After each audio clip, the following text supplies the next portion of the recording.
17th edition of the OER Business Summit and Awards, with a special focus on HR. Since its inaugural edition in 2010, this first-of-its-kind platform has evolved with changing times. Furthering the frontiers of knowledge, bringing together diverse perspectives, and addressing an array of pertinent themes. From Omanization to skilling and training, the summit shines a spotlight on building a future-ready workforce.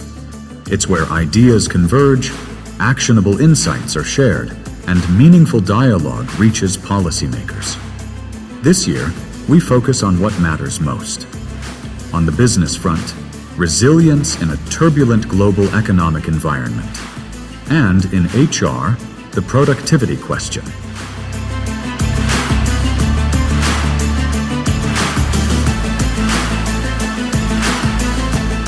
Are we measuring what matters? The OER Business and HR Summit, committed to shaping Oman's promising future. Assalamu alaikum wa sabah al-khair. Good morning, everyone. Your Excellencies, ladies and gentlemen, good morning to one and all. On behalf of His Excellency Sheikh Salim bin Mustahil al-Mashani and United Media Services team, I would like to extend a warm welcome to each and every one of you in this 17th edition of the OER Business Summit. Today, we will explore the roadmap for achieving the Sultanate of Oman's medium to long-term economic HR goals, in line with Oman Vision 2040. We would like to express our gratitude to our chief guest today, His Excellency Sheikh Khalid bin Hilal al-Ma'wali, Chairman of the Shura Council, for his gracious presence at today's summit. OER Business Summit 2026 would not have been possible and would not have came together without the steadfast support of our partners, and on behalf of Oman Economic Review, I would like to express our appreciation and thanks to them. You can see them on screen, our strategic partners are Oman Arab Bank, Tajir Finance Company, Hema Energy, Phoenix Power Company, and Dhafar Insurance Company. Our associate partners are Tamman Ferro Alloys, Oman Qatar Insurance Company, Business Gateways, Khazain Economic City, Green Umbrella Recruitment, Gulf Mushroom Products Company, and Muscat Overseas Group. Our automotive partners are Changan Auto, our knowledge partner are Rab Consulting, our online media partners are OERlive.com, and the Arabic media partner is Alam Al-Iqtisad. A big thank you goes to all our partners. Can we hear a round of applause and appreciation for them all? Updates from today's summit will be posted on LinkedIn, X, Facebook, and even Instagram. So we do encourage you to follow the proceedings and the different platforms.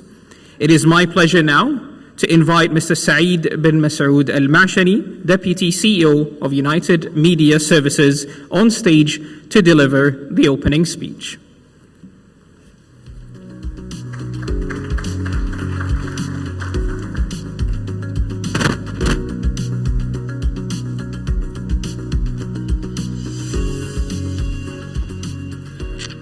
بسم الله الرحمن الرحيم أسعد الله صباحكم جميعا بكل خير. Your Excellencies, ladies and gentlemen, on behalf of His Excellency Sheikh Salim bin Mustahil al-Mashani, I warmly welcome you to the 16th edition of OER Business and HR Summit. We are grateful to His Excellency Sheikh Khalid bin Hilal al-Ma'wali, Chairman of Majlis al-Shura, for gracing today's event. Thank you, Your Excellency. Over the last 15 years, OER Business Summit has been bringing together the voices shaping the future of business and human capital in Oman. We gather here at a time when the global economy is going through multiple challenges. We are operating in a world where volatility has become the norm. From geopolitical tension to supply chain disruption, business are going through unprecedented complexity. Energy markets remain uncertain, and global growth continues to be below long-term average. As a result, this year's theme, resilience in a turbulent economic environment, is not just relevant, but urgent. In such world, resilience no longer about reacting to shocks, but about building systems that can adapt to accelerate. Amidst this turmoil, Oman stands as a beacon for stability.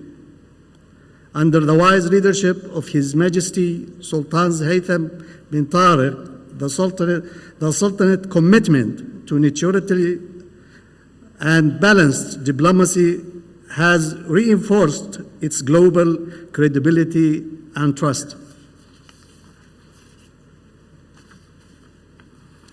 At a time when nearly 20% of global oil trade passes through the Strait of Hormuz, ongoing regional tensions have highlighted vulnerabilities in the global supply chains. Oman's unique geographic position outside the strait offers a better access to international shipping routes, making it an attractive hub for global trade and investments. This is not just an advantage, but also a strategic economic differentiator. Oman's value positions is clear: strategic connectivity to markets across Asia, Africa, and Europe, world-class infrastructure in Salalah, Sohar, and Duqm. At a time when companies are rethinking global supply chains, Oman is emerging as a trusted, stable, and future-ready destination. Oman's economic fundamentals continues to remain strong. The economy records a GDP growth of around 3% in 2025.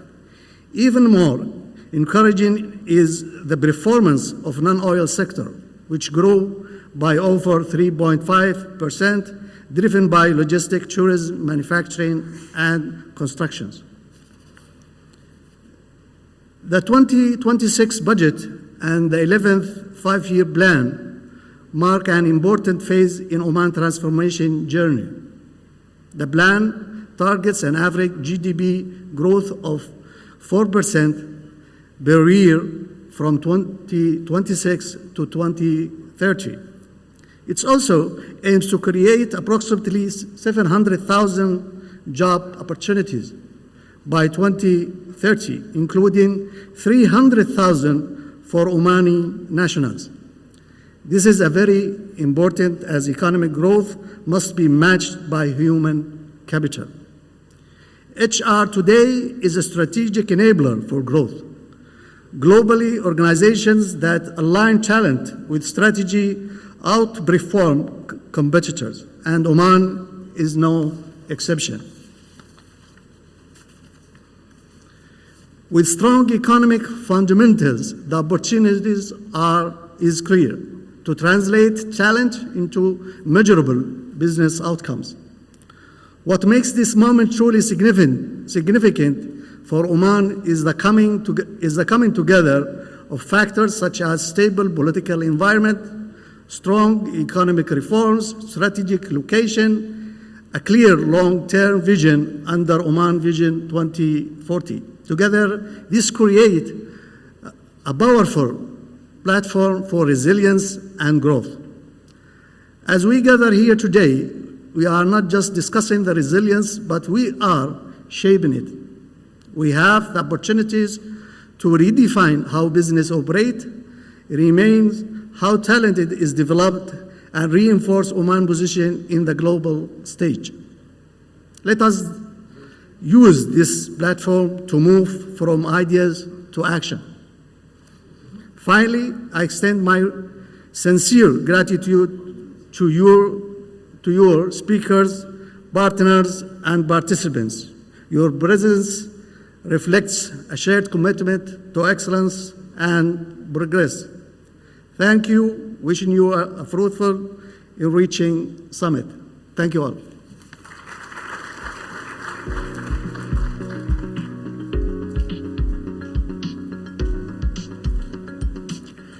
Thank you to Mr. Saeed Al-Mashani. It is my pleasure now to invite on stage Mr. Anthony Kalu Karan, who is a partner, Tax Advisory Services within Crow Oman, for his presentation. Mr. Kalu Karan is a member of the Association of Chartered Accountants of the UK, with over 16 years of tax assurance and advisory experience, including 3 years with a Big Four firm. His experiences include working with companies from a range of sectors such as telecommunications, information technology, manufacturing, trading, hospitality, mining, and insurance. Let's please welcome Mr. Anthony on stage.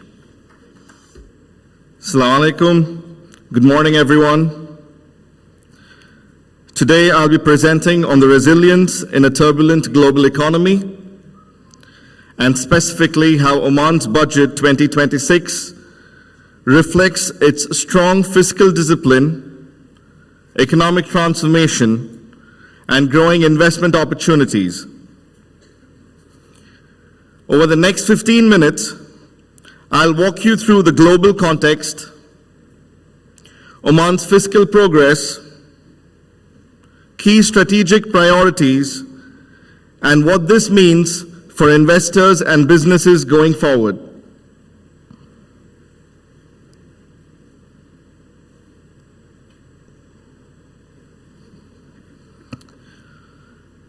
Let me start with the global backdrop. We are currently operating in a highly challenging global environment. We are seeing persistent inflation and higher interest rates, which are tightening financial conditions globally. At the same time, rapid technological transformation is reshaping industries and business models. We are also having ongoing geopolitical tensions and economic fragmentation, which are impacting trade flows and investment decisions. On top of that, supply chain disruptions and the global shift towards climate and energy transition continue to create uncertainty. So overall, this is a complex and volatile global landscape, and resilience is more important than ever. Against this backdrop, today I will cover 5 key areas. First, the Oman's budget 2026. Second, how this builds on the 10th and 11th 5-year development plan. Third, how all of this will align with the Vision 2040. Fourth, the key economic prospects and investment opportunities. And lastly, the role of the Oman-India SIPA agreement in driving trade and growth. Together, these elements provide a clear picture of Oman's economic direction.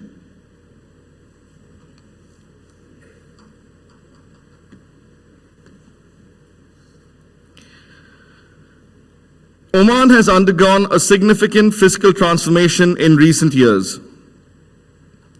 This includes the introduction of new fiscal initiatives aimed at strengthening public finances, like the introduction of VAT and other direct taxes in the previous 5-year development plan. And in the next 5 years, we will look at having e-invoicing as well as the personal income tax. There has also been a strong focus on public expenditure reforms, ensuring that spending is more efficient and targeted. At the same time, Oman has implemented a disciplined debt management strategy.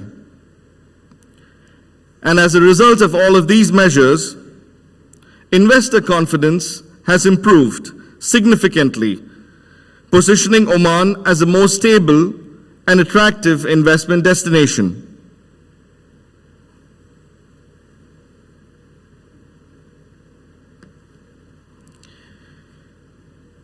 The results of this transformation are clearly visible. Our public debt has reduced dramatically from around 68% of the GDP in 2020 to approximately 35% in 2024. Oman has also achieved a fiscal surplus of about 3.3% of its GDP in 2024. This has also remained consistent throughout 2025. In fact, the country has recorded 3 consecutive fiscal surpluses from 2022 to 2024. All of these has contributed to a much stronger sovereign credit outlook.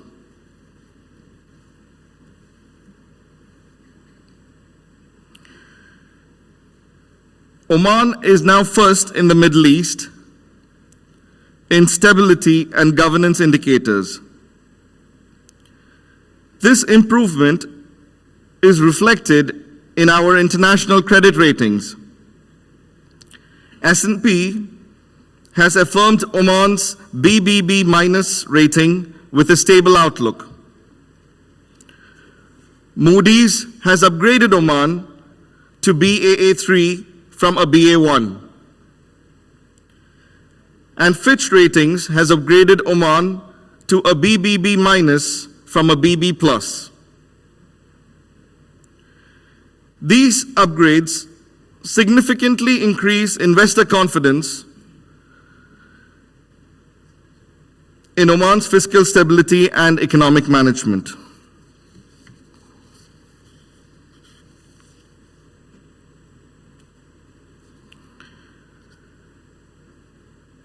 Another important strength is Oman's currency. The Omani Riyal is one of the highest valued currencies globally. We are the 3rd highest in the world. This is supported by strong fiscal reserves and a disciplined monetary policy by the Central Bank of Oman. Stable exchange rates contribute to overall economic stability and enhance investor confidence.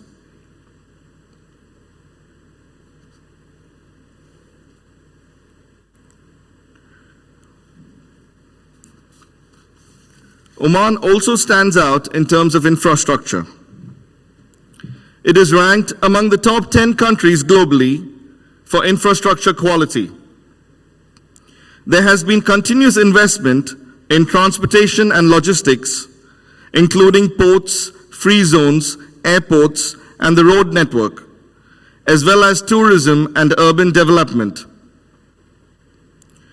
This strong infrastructure is a base that plays a key role in supporting economic diversification and attracting foreign investment.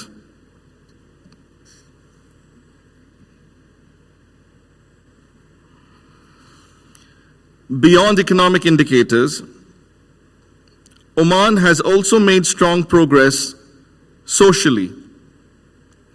The country is improving its position in global happiness and well-being indices. There are clear improvements in the quality of life and social welfare indicators. This is supported by a strong budget allocation towards healthcare, education, subsidies, and employment. So growth is not just economic. It is also inclusive and focused on societal well-being.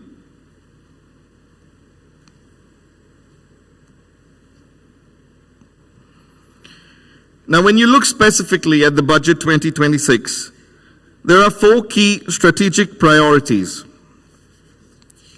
Firstly, maintaining fiscal discipline, and ensuring sustainable spending. Secondly, strengthening non-oil revenue sources to reduce dependency in hydrocarbons. This is in line with Vision 2040. Thirdly, continuing strategic infrastructure investments. And lastly, supporting private sector growth as a key driver of the economy. These priorities, as you can see, clearly align with the long-term economic transformation goals.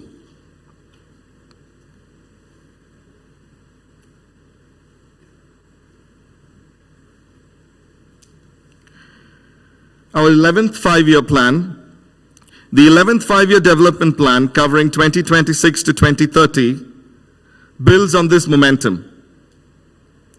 It focuses on economic diversification and reduces the reliance on oil.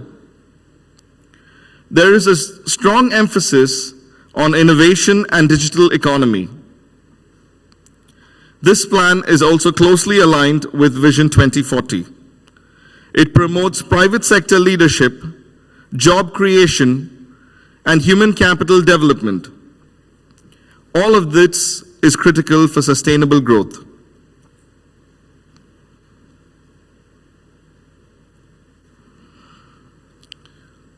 Looking ahead, Oman's economic outlook remains positive. Growth is expected to be around 4% in 2026. It has grown at around 2.4% in 2025, showing steady momentum. Inflation remains low and stable at around 1%. Overall, Oman is benefiting from a strong macroeconomic stability.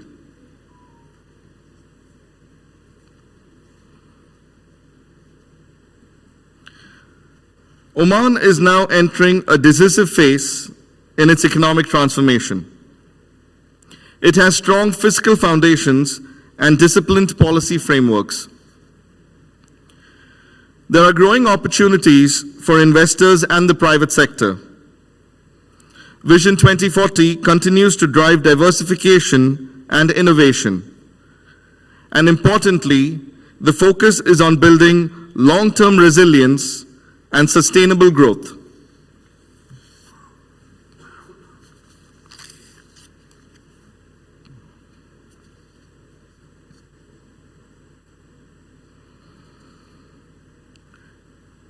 There are several high-growth sectors offering very strong opportunities for us. These include tourism, logistics, and advanced manufacturing. In addition, sectors like mining and fisheries are gaining momentum. And importantly, renewable energy and green hydrogen are emerging as a key future growth area. These sectors are central to Oman's diversification strategy.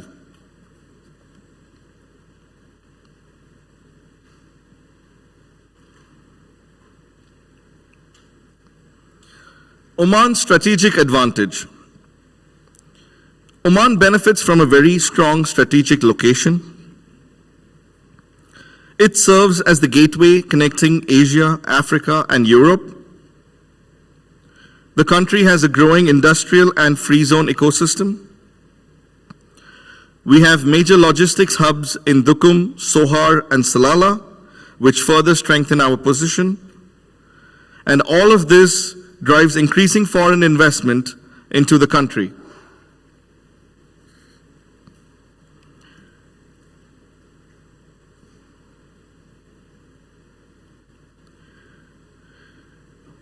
A key development is the Oman-India Comprehensive Economic Partnership Agreement, or the CEPA agreement.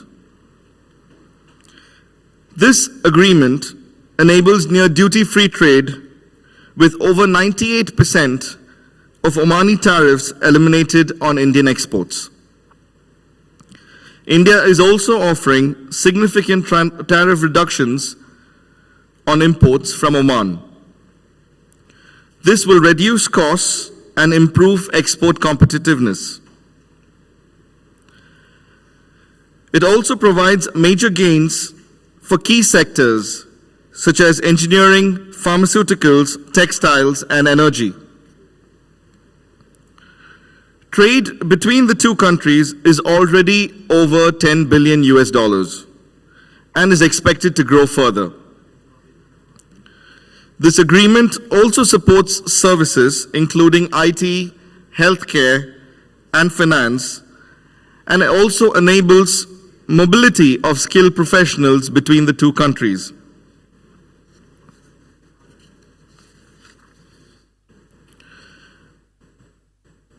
It further improves investment protection, simplifies customs procedures, and enhances overall trade efficiency. Strategically, this positions Oman as a gateway to the GCC, Africa, and global markets. Where we were once a market of just 5 million people, now we have access to over 1 billion people.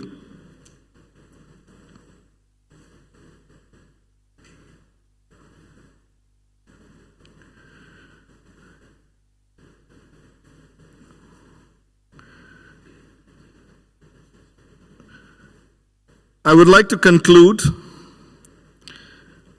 Oman has achieved a strong fiscal turnaround. It has successfully advanced diversification under Vision 2040. There are growing investment opportunities across multiple sectors, and overall, Oman is building a resilient and competitive economic future. This makes it a very compelling market for investors and businesses alike.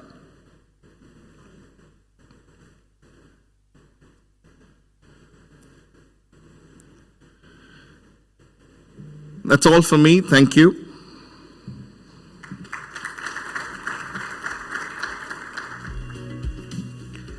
Thanks to Mr. Anthony. And our next presenter is Venkatesh Palakad, Director and Principal Consultant at RAB Consulting, or RAB Consulting, a GCC-based HR consulting firm that he founded back in 2014. With over 34 years of international experience, he has held pivotal HR leadership roles across diverse industries, including oil and gas, FMCG, aviation, and even mining. Notably, he served as the Global Chief HR Officer for MB Petroleum Services, overseeing operations across 22 different countries. Please welcome Mr. Venkatesh Palakad to stage.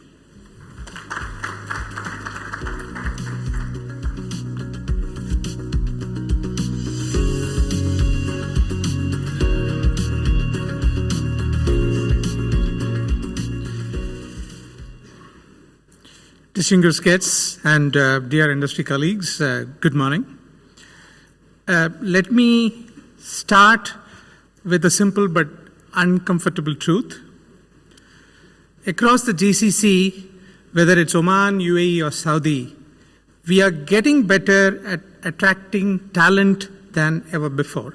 There's a lot of focus on building talent, so there is great branding, good benefits, a compelling employee experience, but in return, are we getting better performance? That's exactly what we are going to discuss today. So this is an employer perspective from an EVP proposition which an employee gets. The question I want to explore today is that, because in my experience working with organizations in Oman, especially in oil and gas, banking, and large conglomerates, we see a very clear pattern, very strong EVP, which has been built over the years. Many reasons, labor law, talent, we need to hire talent, so we pay the best, we attract the best, but we have not been equally clear on what we expect from employees. So from what we promise to what we expect. So that's in short what I'm going to discuss today on how do we strengthen this from an employer side. So organizations today offer better talent, better rewards, better employee experience. In Oman, for example, we have very structured grading frameworks, Oman labor law gives a lot of directions on benefits and benefits to employees, nationalization and talent development programs, but performance has not scaled proportionately, and that's a challenge. With all the global economic pressures on Oman, there is a very, very strong need to up our game when it comes to making the best of what we have. And for that, it's extremely important that we improve our productivity. So today's presentation basically is going to deal with how do we do it. Yeah. So organizations across the Middle East have invested in employer branding, EVP frameworks, employee experience platforms. We see a lot of work in LMS, digital onboarding, rewards, engagement surveys, but in reality, engagement has improved, satisfaction has improved, but performance is still inconsistent because performance alone does not drive experience alone, employee experience alone does not drive performance. We need something more.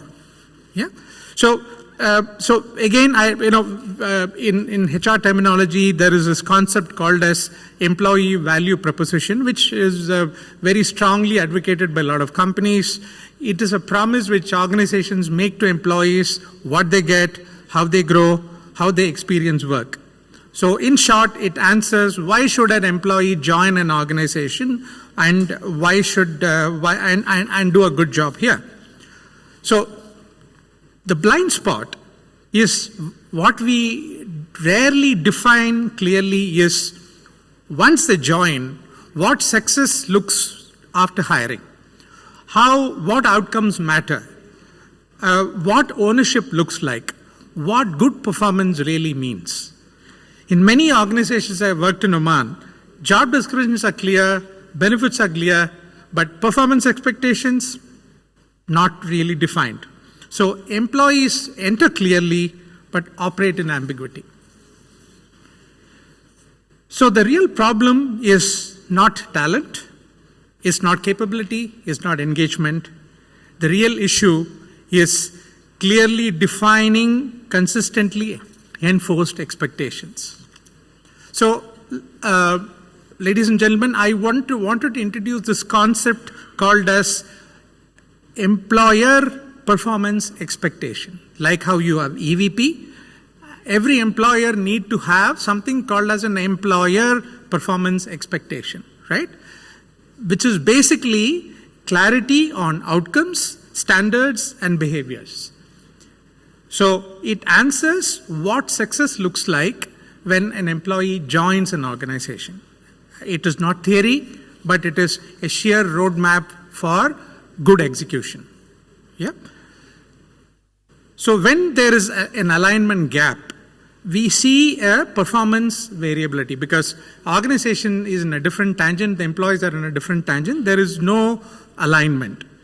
So when EVP and expectations are not aligned, efforts don't equal output, rewards don't equal results, and flexibility doesn't equal accountability. We see this often with high-performing expats not really delivering, underutilized nationals, team working hard but not delivering outcomes, managers interpreting performances differently. You will see this huge bell curve difference when managers come with performance, okay? So this is not a talent issue, this is a real alignment issue, yeah? So what happens when alignments are unclear? In many organizations across the region, there's an entitlement mindset. You promised me, you need to give me. That's what employees will ask. Lack of ownership, because we have not clearly defined who owns what, and manager gets frustrated.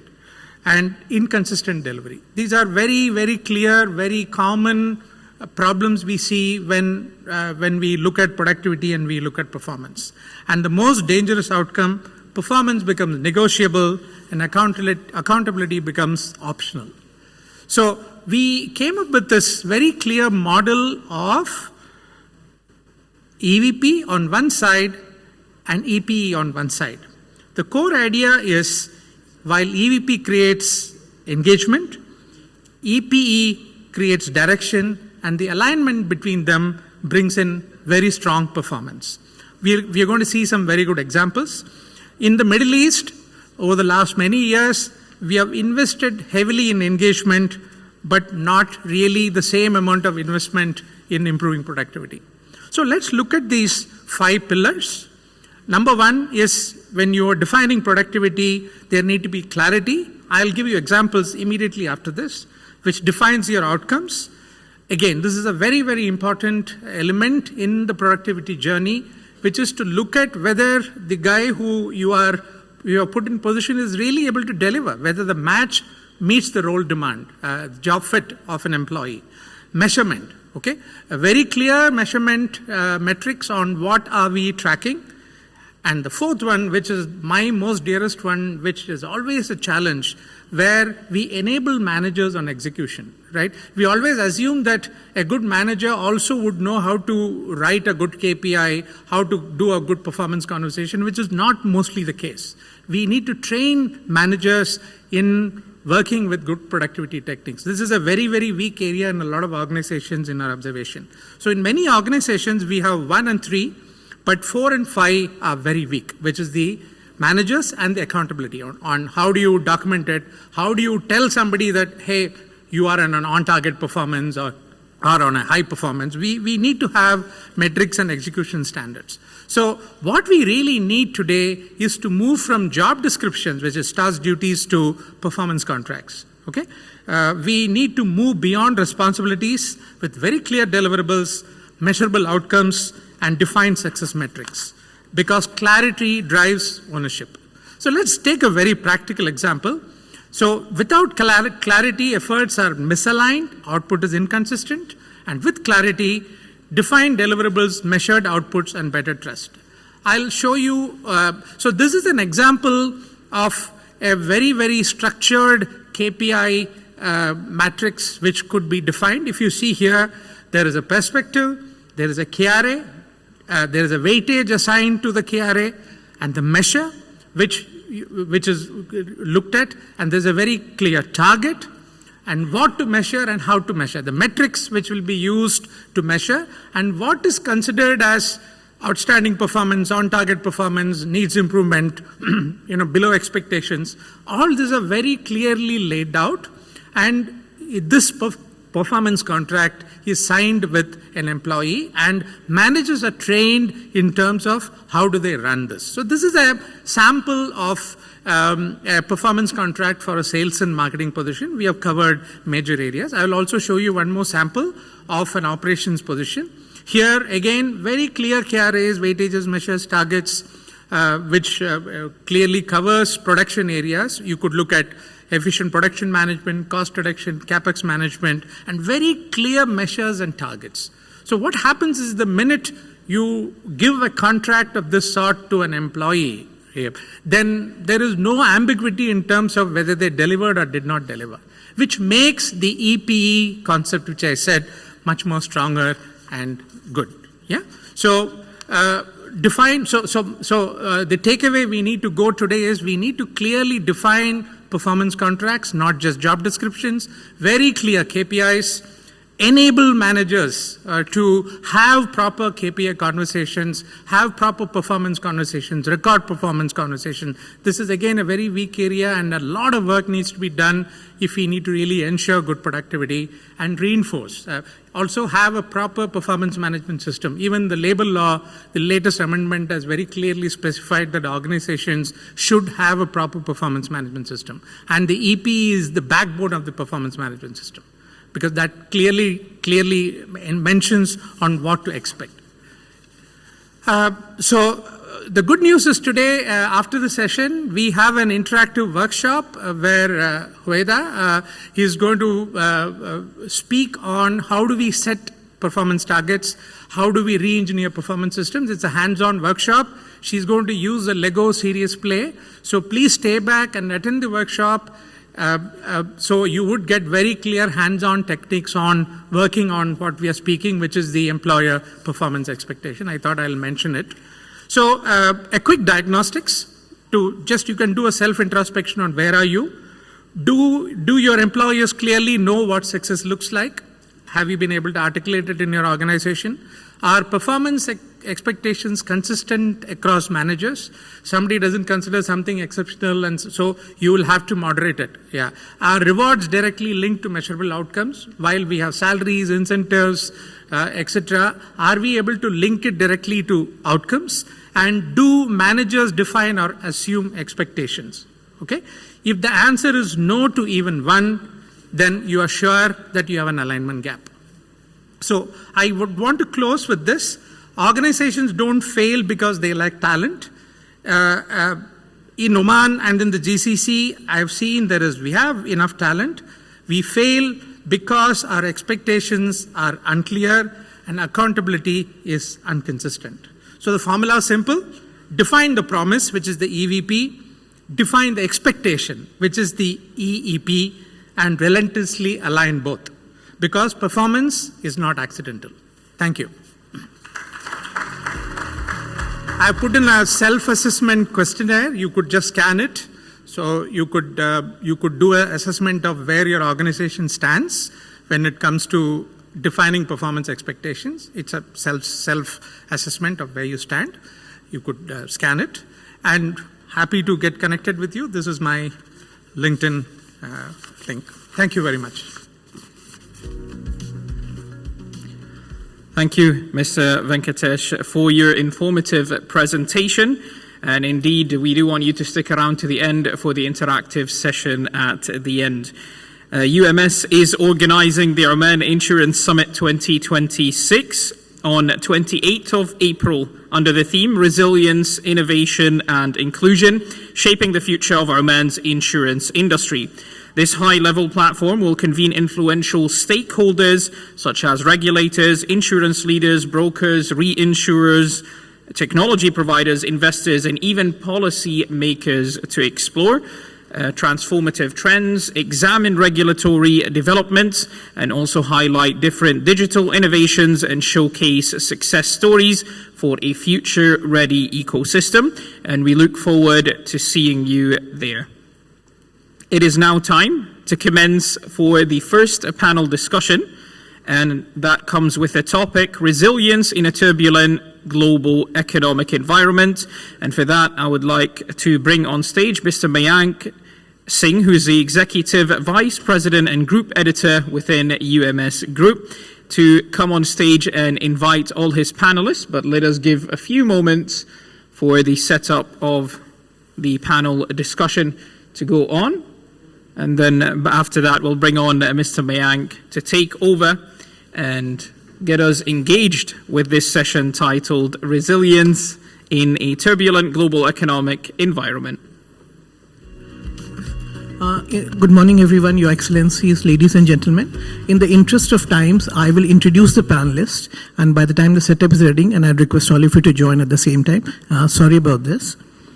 So the topic is resilience in a turbulent global economic environment. And we have an illustrious panel, and I'd like to invite on stage, please don't come right now, just wait, Mr. Reggie Vermillion, who's the CEO of Port of Duqm. Mr. Vermillion is a former strategy and operation consultant with a specialization in process optimization, post-merger integration, and enterprise cost reduction. He has a proven track record in organizational leadership, leading teams and driving change initiatives. Welcome, Mr. Vermillion. Our next panelist is Dr. Aisha Al-Sarihi. She's an economic expert with the Ministry of Economy in Oman. Dr. Aisha has previously worked at the Middle East Institute of the National University of Singapore, the Middle East Center at the London School of Economics and Political Science, and has been a visiting scholar at Georgetown University, Washington, D.C. Her areas of expertise include political economy, sustainability, and energy transition. Our next panelist is Mr. Azan Al-Asmi, who's the Group Managing Director, HEMA Energy. Mr. Azan is a strategic business leader and sustainability advocate. Through his role with HEMA Energy Group, Mr. Al-Asmi focuses on strategic partnerships, introducing advanced technologies and driving solutions that enhance operational performance across the oil and gas value chain. Welcome, Mr. Azan. Our next panelist is Mr. Shabib Al-Mamri, the Managing Director of Visit Oman. Under his leadership, Visit Oman has entered over 30 key source markets and activated the Digital Trade Hub, a transformative initiative that digitally maps Oman's tourism offerings through strategic partnerships with global travel technology companies such as Expedia Group, Trip.com, Destinia, and more, reaching over 300 million users across 170 countries. Please welcome Mr. Shabib. Walking up next on stage is Mr. Sunil Kohli, CEO of Dhofar Insurance Company. Mr. Kohli has worked in the insurance industry in various capacities for over 27 years. He last served as the reinsurance and liability underwriting at Reliance General Insurance Company in India. Prior to work, which he was the general manager of Jubilee Insurance Company in Kenya. Welcome, Mr. Sunil. Our next panelist is Mr. Tawfiq Al-Lawati, Chairman of Oman Chamber of Commerce and Industries Industry Committee. With 33 years of experience in the industrial sector, Mr. Al-Lawati is actively involved, primarily focusing on detergents and raw materials. He served as a member of the Shura Council from 2011 to 2019, where he participated in the economic, education, and legal committees.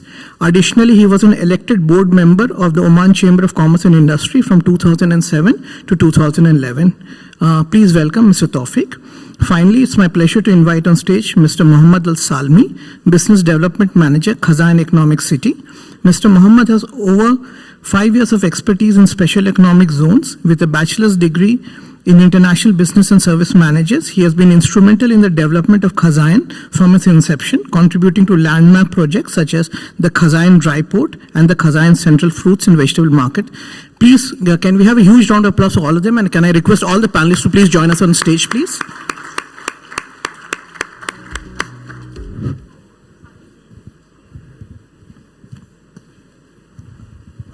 We will be opening the floor for questions, but please be cognizant we live in sensitive times and a bit of discretion would be appreciated. Thank you very much, everyone.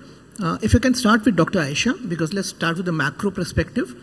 Like we heard, S&P has just reaffirmed Oman's sovereign credit rating as investment grade. And though, I mean, there has been a kind of averaging of the growth, but still the S&P expects Oman to grow at 2.3% growth from 2027 to 2029. I mean, you're an economist. Give us a perspective. How is Oman still achieving what it is doing? Well, thank you very much for the invitation, and I'm happy to be with you today. Yes, indeed, like the SNB most recently, in the last few days, have released the assessment of the Oman grading at the stable outlook in terms of the investment. And this, if says something, it signifies that two things. Oman has gone through structural changes, and these changes did not happen overnight. They took place over the last few years. And that goes back to, I would say, 4 things. The first thing is the efforts towards the economic diversification. Oman's economy today is not only an oil and gas economy. The economic diversification through the development of the non-oil sectors. Today, the non-oil sectors contribute more than 70% of the GDP in Oman, and the growth of the non-oil sector is about 4% per year. And that goes back to the expansion on the incentives and the policies in different sectors, really, manufacturing, industry, tourism, logistics, trade, and others. And the other thing, of course, is the physical discipline. The physical discipline. Now, we need also to remember that Oman has gone through other external shocks, specifically the COVID-19 since 2019. And that pushed us as a government in Oman to really look at the how to discipline our fiscal spending.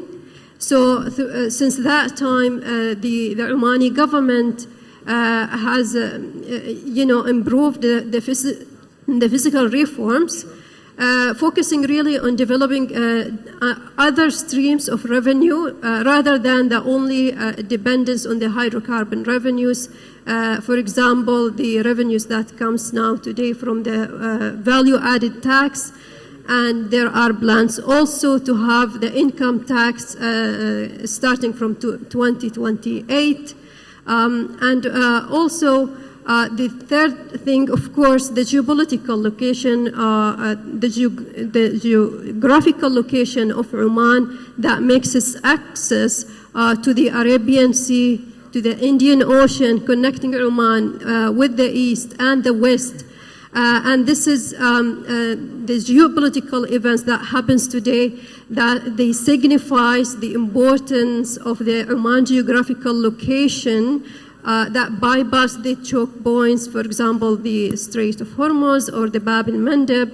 And these are like the really the values of the logistics and the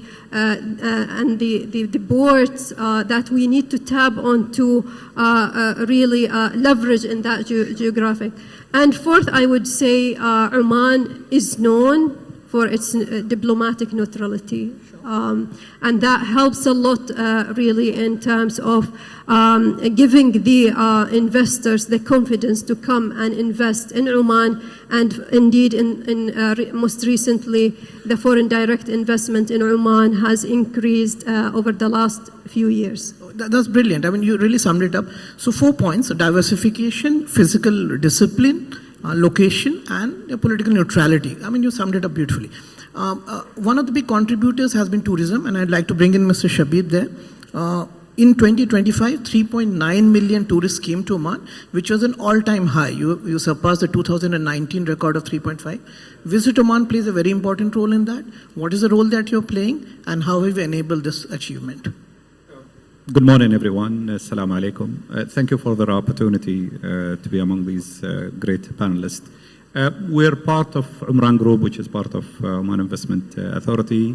Our main focus, digital travel tech solutions that ties up all the local suppliers, all the service providers, all the local operators with the rest of the world digitally. And when you look at the other side, we operate in source market that's fully aligned by the Ministry of Heritage and Tourism. But also we look beyond that if there is an interest from a certain source market. At this point, we're active in 30 source markets, and this is operation on the ground with local, large and medium tour operators that are interested in buying Oman. But then through our digital solutions, we're able to distribute at scale. And here we distribute local products to over 170 companies, and that is countries. And that is done through online travel agencies, the likes of Booking.com, Trip.com, Expedia. These are all partners that we integrate our system with their system, and we push the products. It's also worth mentioning that 80% of our local suppliers are local SMEs. And why local SMEs are important for these large OTAs, the likes of Expedia and Trip.com, is the authentic product experience that they're looking for. It's a bit hard for them to identify, look for, quality assure, test. We do that on their behalf, and we do it for free. The same applies when we business develop on behalf of these local SMEs. We all do it for free, so it doesn't cost them anything. Our revenue comes when a transaction takes place.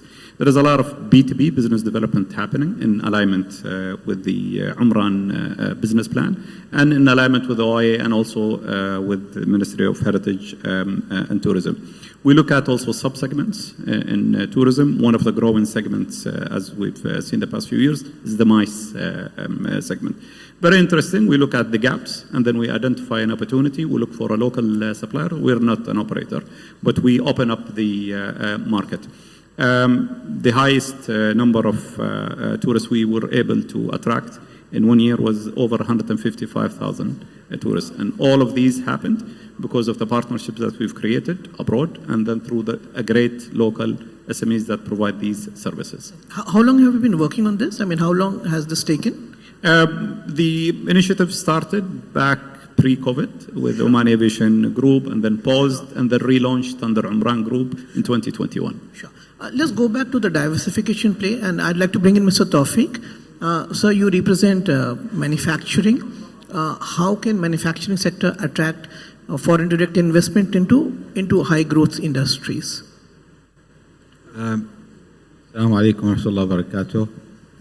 I think there has been a lot of initiatives already from the government to make investment in Oman more attractive by improving the regulations and make it easy to invest. Still, there are some challenges in terms of some of the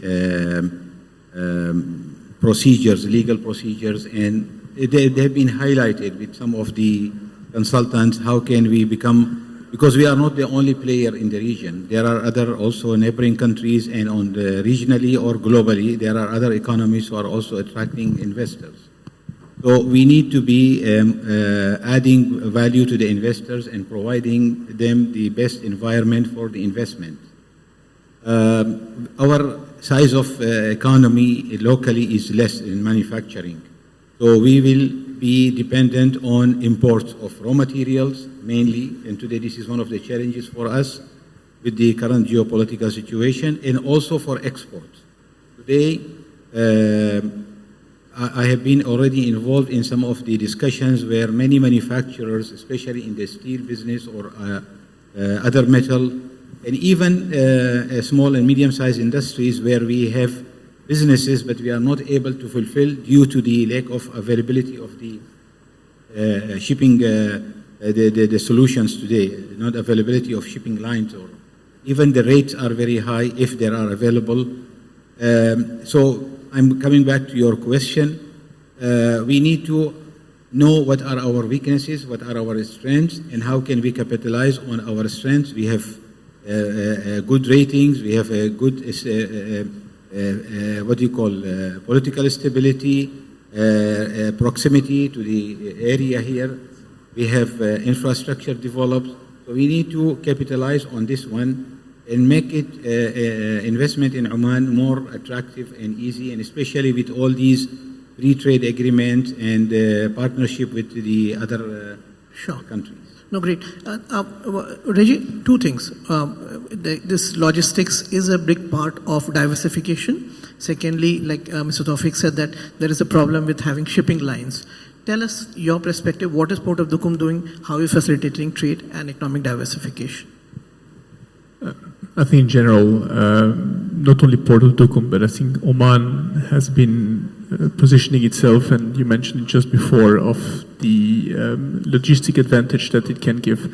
And I think that throughout the last 5-7 years, we have seen a increased disruption of value chain, logistics chain, globally, but also specifically in the region. It started with COVID, then we had Bab el-Mandeb, and we have the event today. And I think that's what Oman has been saying for the last 10-15 years is build resilience for the region by using Oman as a platform, not the only platform, but a part of the platform. And I think that the last years have been constantly proving that this is the way to go. And what is interesting now is the fact that people start to have a memory. When I see what happened in COVID we had a massive disruption for many reasons. And then people came back quite quickly on their old good way of doing. Then we had the second one. But they were again disturbed, but we see that some of them say, oh, actually it's now the second time. I might have to now work something more structural. Now we have another one. And so what is happening is that Oman, over time, and it's even accelerating now with the crisis we are having, is not only seen as, a potential that could happen in the future. Actually, it is repeatedly happening in the recent year. And therefore, I see an acceleration in transformation, and I see an increase of the pivotal role that Oman can take for the entire region to make sure that there is always access for energy, food, commodity, not only for GCC but for Africa and India. So it's a very challenging but also promising time that we're going through. But what about shipping lines? Like Mr. Tawfiq raised this point that there is still a paucity of shipping lines. Is that a concern for you as a CEO of Port of Duqm? Like there are not enough shipping available here, not enough ships to really service the export markets that the manufacturing industry is so dependent on. I would say that unfortunately there's also a big game from the shipping lines who are artificially creating scarcity. I will not talk about even Middle East, not to point out to anything. But I remember during COVID in Europe, we were saying, oh, there's no empty container, there's no empty container. I can tell you that I visited some of our sister ports, Antwerp and so on. The shipping line were stacking the empty containers to artificially play with that. So there is a game that's been played, but I must say again that in a country like Oman, we have this chance that there is a lot of discussion between the private sector and an entity like MOTCI trying to tackle that. And for the moment, the Minister, His Excellency Al-Mawali, is very active in engaging in the line, in engaging with all these players who say, okay, don't play the game now. Mohammed, can you give us a Khazain's perspective on this? What is your contribution as Khazain Economic City? Yeah, I believe when we talk about Khazain and especially during the last conflict and the current market trend, it has put a lot of spotlight into it because Khazain was designed from the get-go to be a multi-mode transportation hub logistically. Being in proximity from Muscat International Airport, with our proximity as well from the major near seaports in Sohar, and our borders with the UAE and Saudi Arabia. And we have seen a lot of shift in logistic routes, especially from our neighboring countries, often channeling their logistics through Oman, through our borders. So we've been having that volume pickup. On another hand, what we've been seeing is a trend internationally from major producers, and there are some definitions that are widespread in the market, such as China plus one, nearshoring. These are all concepts of large multinational producers, industrial multinational companies are looking to spread out their operations. So they're, instead of being heavy in their own domestic market and enjoying the full supply chain within their markets, now they are much more flexible in going near to their final market. And as Oman and its flexibility, its location, its geopolitical stance, I think it has shown over the past years that Oman is a sensible location to host the final distribution or some of the value creation within the country, I would say the in-country value process. So we've been seeing a lot of inward action of foreign direct investments from China, from the regional market into it. Couple that, of course, with a pre-built plug-and-play infrastructure, which is ideal for an investor. And another thing, which is the processing. I think one of the major challenges here in Oman before was to create a clear passage for the foreign direct investor in specific. And having economic zones such as Khazain, and we have them in a lot of locations in Oman, have created a much more fast-tracked approach for such investors, in which they can get all of their permits and approvals in an expedited manner, as well as having a grade A infrastructure coupled with that. No, great points. We'll talk about more in the second segment. Mr. Azan, okay, you represent a conventional sector, but a sector which is still the mainstay of the economy. I mean, though we talk about oil, energy and oil and gas and hydrocarbons still remain a very big part of the economy. Give us your perspective as to what Hema Energy does, because I'm not sure how many people would know about Hema Energy here very well, and how are you contributing to the sector and to the country. Assalamu alaikum, and thank you very much for the opportunity. Coming back to the point which you have said, how many people knows Hema Energy? Indeed, we are known as oil and gas company, yet we are in the alternative energy as well. And that comes to put the points of Hema Energy. We started with few diversifications few years ago as a drive towards the 2040 vision, where we started in the clean energy, mainly in the waste management and waste handling, converting it to something beneficial. And maybe that's something which Mr. Anthony from Crow, actually he missed to mention, because the waste management and the waste recycling is having a high value and a high demand within the country today. Now, what we have done through the last few years, the diversification itself started back in 2017, where we entered the manufacturing sector. So we have a vertical on manufacturing. We have one factory running in one of the industrial areas today. There is another one under construction now in Duqm. And we are also in the area of, as I said, the alternative energy, where we have running a lot of waste handling, along with few companies here as partnerships and principals. The main concern when it comes to the oil and gas as well is that we have a long history of waste when it comes to the produced water. At this stage, has nothing to be done with huge volumes. So today, Hema Energy is known as number one in terms of taking the risks and having the pilots of things which has not been done. We have did the first pilot within the MENA region to plant an oil crops plant in one of the fields, which called a success, and a technical paper will be presented soon. We are scaling up that to utilize the produced water as a raw water for the oil crops. We have also tackled the issues of brownfields, some of the technologies which we are providing to enhance the production, to reduce the costs, mainly to drive the UTC per barrel to be lower than how it is today. Oh, that's quite a portfolio. Yeah. Sunil, most of the companies have reported good results for 2025, insurance companies in Oman. But this year probably, I don't know how you feel about it, probably people think that this is a really challenging time to be in the insurance sector. There is global turmoil going on in the neighborhood. We see regional the war going on. There are weather disturbances. Give us a perspective of how was 2025 and what are your thoughts on 2026?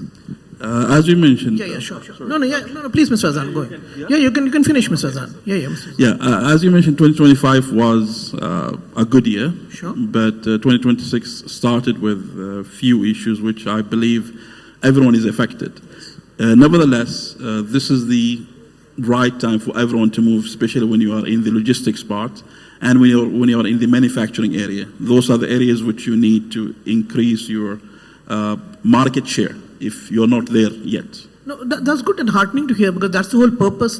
We want to build that confidence, because whenever I'm speaking to business leaders, everyone seems to be confident about Oman. I know there are challenges, but things are not really as bad as they seem from whatever you hear on the news channels. Yes, Sunil, please. Yeah. Thank you, Bank, for inviting us here and giving the opportunity to sit before esteemed guests as well as distinguished panelists. So 2025, as you say, the results for insurance industry was decent, I would say. I would not say it was excellent. It was decent, it was balanced. But at the same time, we do not know what is behind, because when we look at the underwriting results, we have to separate the overall results between underwriting results versus the investment related results. So most of the insurance companies did well overall due to the investment related results which they had. And from the underwriting perspective, majority of the companies didn't perform as well as they should have because of the risks which are associated in the insurance industry, and a lot of claims are there in many segments which I would not like to share here, but the insurance industry and the people know that which are the segments which are under pressure from the profitability prospect. From the 2025 to 2026, I would like to say the risk has now shifted. 2025 was more like a normal year where you have the normal risks which you are taking care of and giving support to the industry by resilience. But in 2026 now the uncertainty has increased and new risks have come into the horizon. So when we talk about the new risks, there are certain risks like cyber risk. Although we talk about war, but war may not be always physical, it may also be cyber. So cyber insurance is one of very important insurance which the industry and the people in general are not really aware about, and they do not buy it. Only the large companies like banks or other institutions, they go for cyber insurance. But I think the time has come now when the industry in general, including SMEs, have to look at very carefully about the cyber insurance, number one. Number two, we never associated political violence as a risk in this part of the world, while it is there in many other geographies. If you go to Africa, if you go to East, and even Europe, certain part of Europe, political violence cover is bought by each and every company to support themselves. And this was never a case here. But now, looking at the recent situation, it is very important that the industry also and risk managers sitting in the various organizations have to consider very carefully buying political violence cover, as well as looking at buying a war risk cover for the support of the industry considering the situation. And if you do not have war risk cover, and if something happens, then that claim is not payable. So one has to now expand the vision about the various risks which earlier were not even getting registered as a risk in this part of the world. Now it is very much in front of our eyes that these are very, very evident risks, and we have to now broaden our risk management areas to cover those risks as well. Okay. Let's get into the topic directly, resilience. And I'd like to start with Dr. Aisha. In a recent article in the Springer Nature magazine, you wrote how the war in Iran is reshaping the energy landscape. And you made some very pertinent points, and you said that there is a need to diversify trade routes to reduce reliance on the Strait of Hormuz and to strengthen global coordination across supply chains. Can you just elaborate on it? And is this an opportunity for Oman? I do not call it an opportunity, but is this something that Oman could possibly capitalize on? Thank you very much for the question.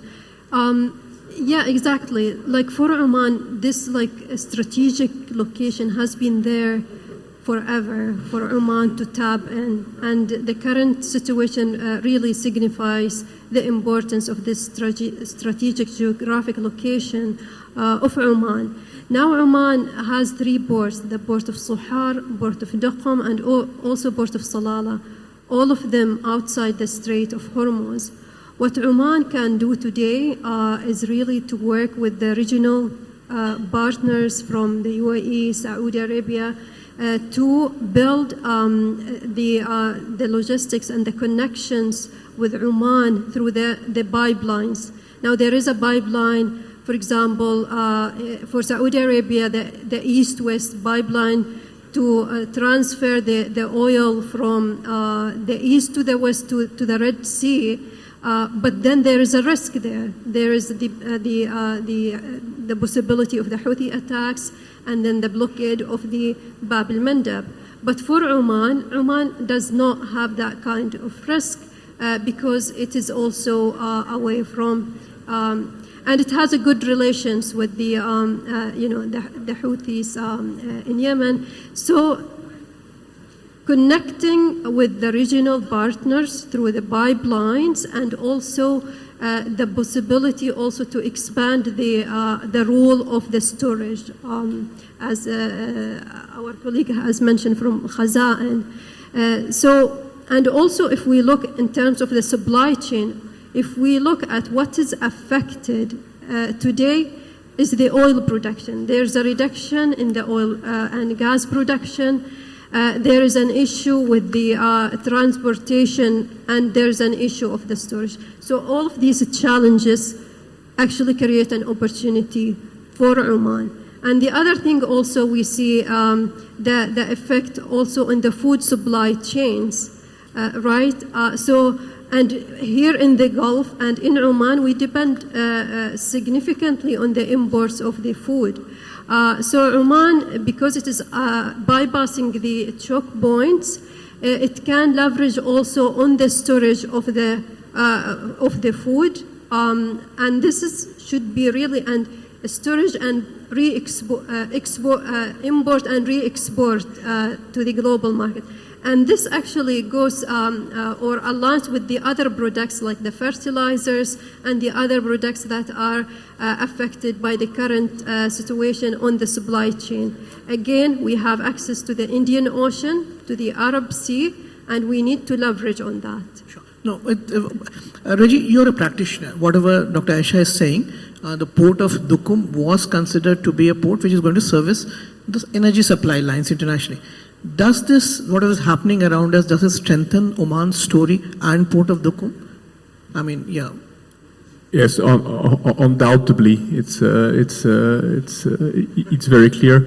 I think that will even further unleash what was mentioned. We were talking for years about greater connection between the Omani port infrastructure and, as you just mentioned, the Upper Gulf, and this is accelerating the initiatives like the Green Corridor that are being put between both of all of the ports, Sohar, Salalah, and Duqm towards Qatar, Kuwait, and the UAE is very significant. And what I think will be one of the outcome of such crisis is that not only the corridors but we will put back on the agenda old topics that were somehow delayed, like the rail, like some pipeline connection that used to be very high in the agenda that maybe went a bit down, that are going to go up, and we see new reshaping of value chain.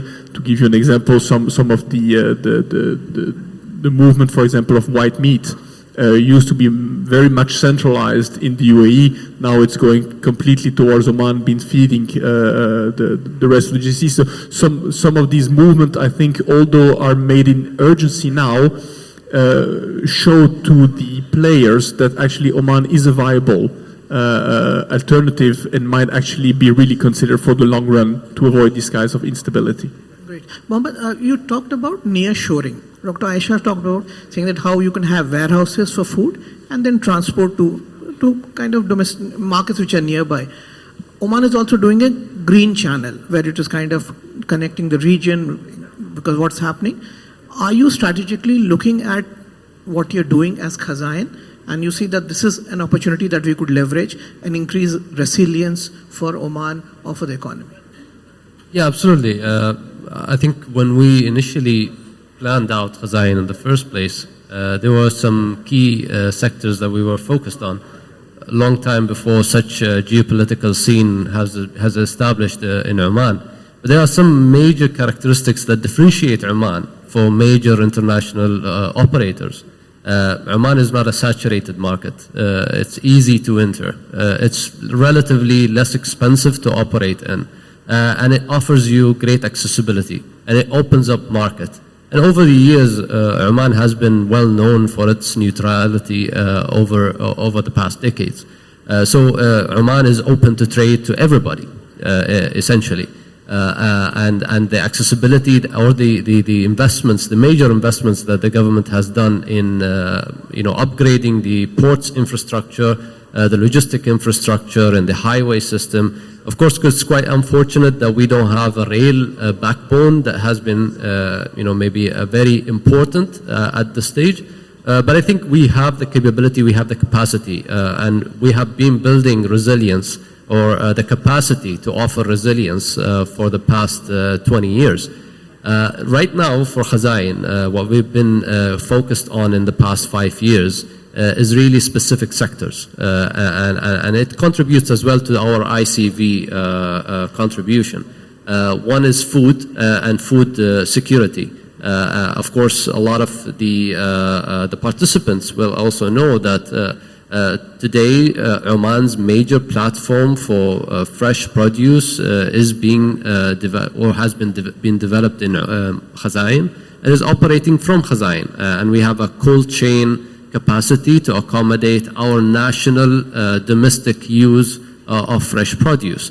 And then we build a long supply chain dependent on that, whether it's food processing, packaging, and logistic activities affiliated with food. On another term, we have also been focusing on pharmaceuticals and pharmaceutical industrial activities in specific.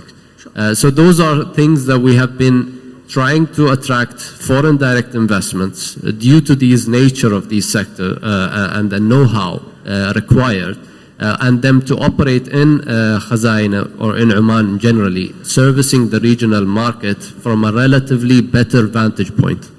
Mr. Tawfiq, manufacturing is an industry which is, though a lot of investments is coming to Oman, it is basically a very export-driven industry in Oman.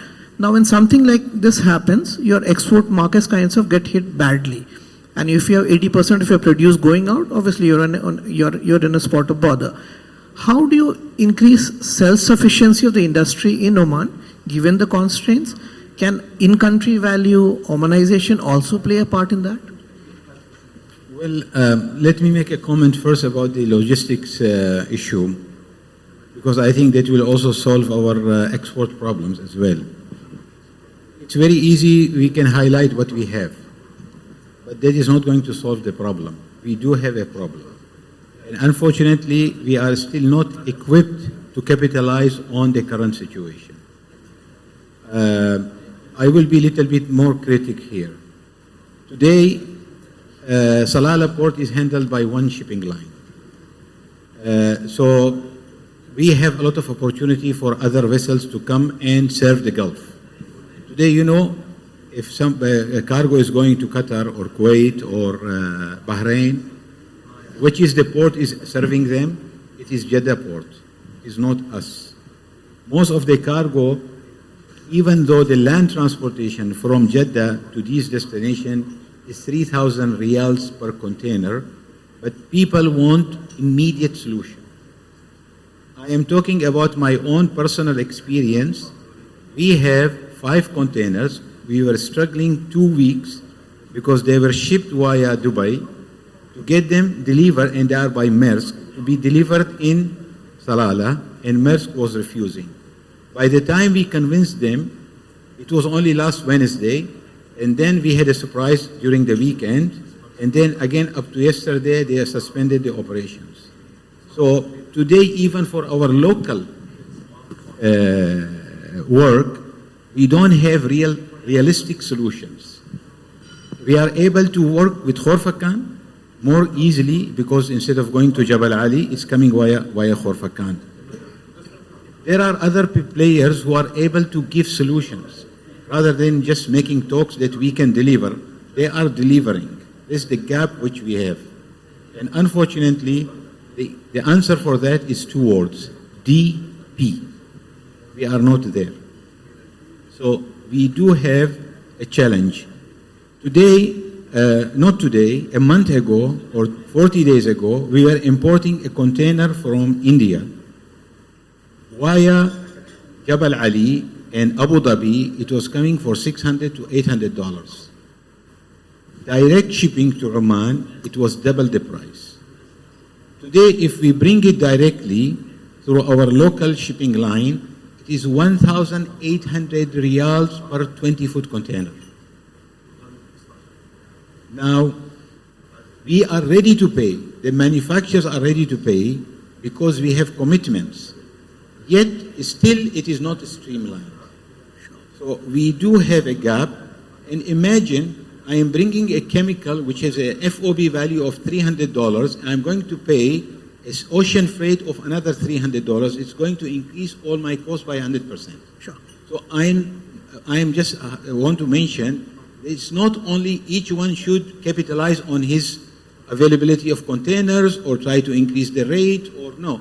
At this stage, we should work to market Oman as a solution provider and as a regional player. Sure. If each stakeholder will try to maximize his own gains and get most advantage, we are not going to go anywhere. Sir, give me a solution. As a business owner, what would be your wish list? Give me 1, 2.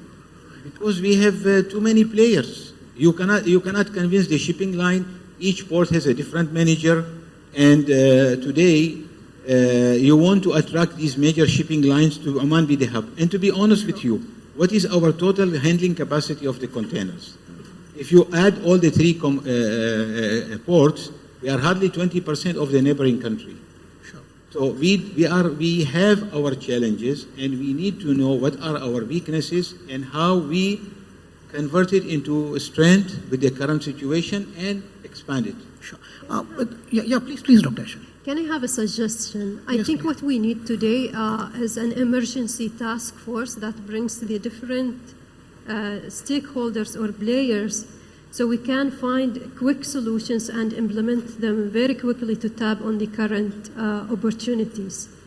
and change the crisis into opportunity. Actually, I was surprised. After 2 days, we had a meeting with His Excellency Qais Al-Yusuf for all the manufacturers, and we had a session. Everybody mentioned the problems, but then there was no solution. So we know what is the problem, but then what is the solution? What are the, how we can bring everybody together and say, yes, this is the problem, we have, and these are the solutions, and somebody has to be responsible for it.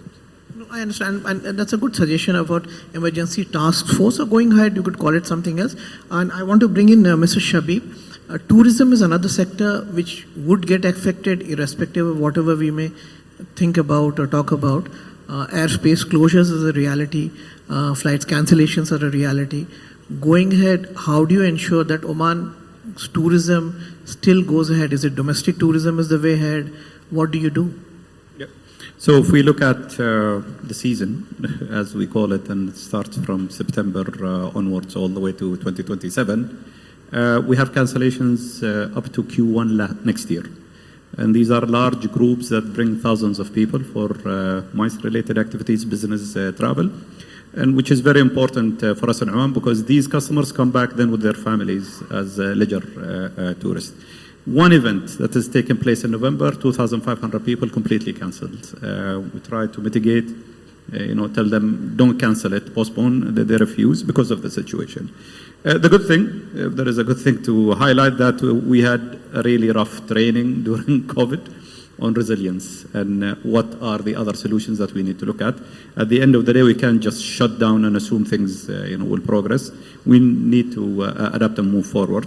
In collaboration with a lot of our local suppliers, in talks with a lot of our customers, and in full alignment with the Ministry of Heritage and Tourism, the main focus for the next season will be domestic tourism.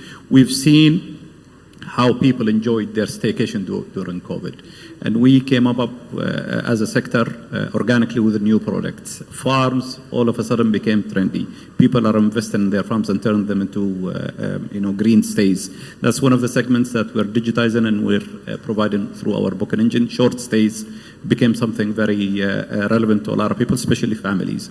They travel, they want their own house, their own apartment, or their own farm for a few days. The beauty is now we're bundling all of this with transportation and activities and experiences. And when we say domestic, it's not limited to Oman only. Domestic, in our definition, in collaboration also with the Ministry of Heritage and Tourism, is GCC. The drive-in range that we have, UAE, you have 10 million people next door. They're hungry for new experiences. They want somewhere safe. And we can claim that we are a safe destination. Change won't happen overnight, but I think we have this golden opportunity in repositioning Oman as a safe harbor for travelers. Tomorrow we're receiving someone from UAE who's a sport operator, event that, every event would attract to 3,000 to 4,000 people. He's looking at Oman to shift all of the activities that was planned for 26 and 27 to Oman. Why is this important? Again, these individuals that come for sporting events are specialized, but then they come and discover the destination or rediscover the destination and make it in a bucket list. One of the things also we always provide is come before, spend it as a tourist, do your sporting event, or extend your stay, do your event, and then have your family next to you. Again, there is a lot of work that is taking place. There are a few announcements that are preparing in the next few weeks, and hopefully we will see a result really soon. No, I mean, that's good to see that you're being proactive as determined. Mr. Azan, in-country value has been a big play for the energy sector. How are you contributing to it, and can that be kind of, it will bring in a certain amount of resilience into the sector and the economy? Yeah, indeed, the in-country value have been there, and it's playing a very big role, especially in the energy sector. As I mentioned earlier, that we already have one facility in one of the industrial areas, and another one is under construction now in Duqm. Coming back to the point of having more of the raw materials and having more of the facilities here in Oman, that would build the sustainability which we are suffering from today with the geopolitical situation which we are having, we have been affected as one of the companies who are receiving items, either ready-made or raw materials from abroad. So having more factories in country, having more hubs, more storage places, that would be one of the best to move forward in terms of the content or the local content at this stage. Sunil, during times when times are uncertain, then risk management becomes very important. I mean, COVID taught us business continuity planning. As a company, how are you helping business continuity? How are you helping businesses, SMEs, and also investments? See, insurance industry as a whole, they are risk managers and they are also risk transfer mechanism. So that is the role which insurance industry plays for the industry in general. And there are many ways where the insurance industry helps in resilience as well as the business continuity. Number one will be they provide insurance for the assets. And if anything accident happens, then the reimbursement of those claims gives resilience to that industry to come back quickly onto their feet. Otherwise, there will be problem with the financiers and getting a new finance to again start. So there the insurance industry helps to provide the finance to restart and be again standing on your feet. That is number one. Number two, there is option of a business interruption insurance, which is also called loss of profit insurance. That can also be considered by industry along with their property insurance. And with that, in case of the accident which is covered, then any loss of profit also within the terms condition can also be paid. So that also helps the industry to come back quickly onto their feet and not be constrained by the finances which they will be having trouble with from the banks and other institutions. Are businesses insured here in Oman? I mean, is this something that businesses look at? Like in the last segment, you were talking about that political risk has never been insured in the region. Is that on the table now? Yeah, yes.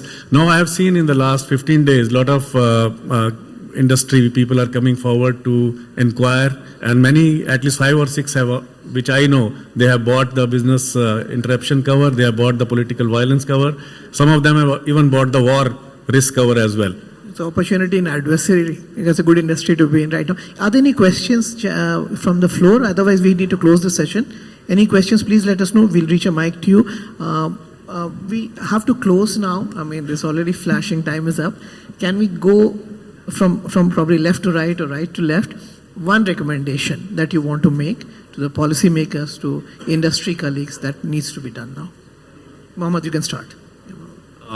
Just to be very simple and upfront, reducing, red tape, expediting legal or regulatory approvals, and making decisions in a very fast manner. I think using the opportunity that we are seeing currently in the market.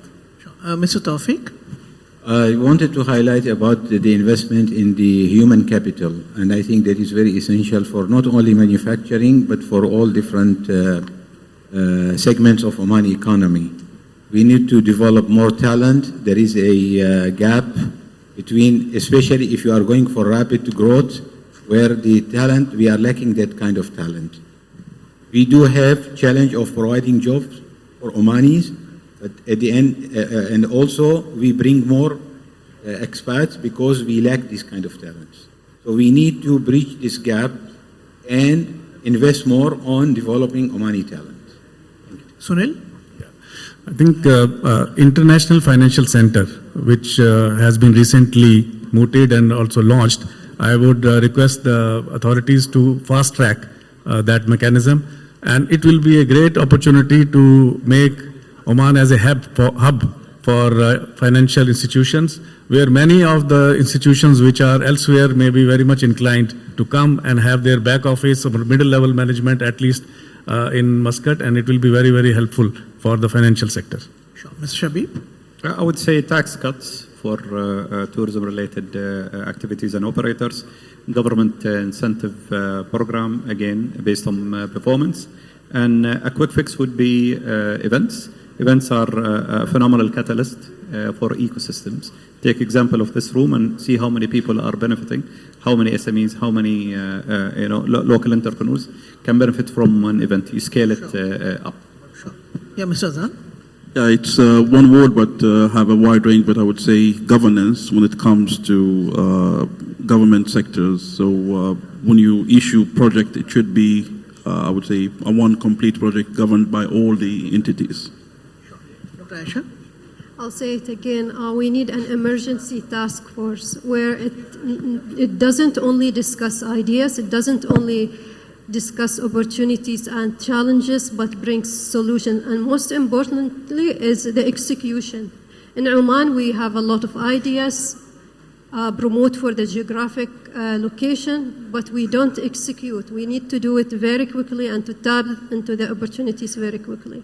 Something I will work on. No, I mean, absolutely. Mr. Reggie?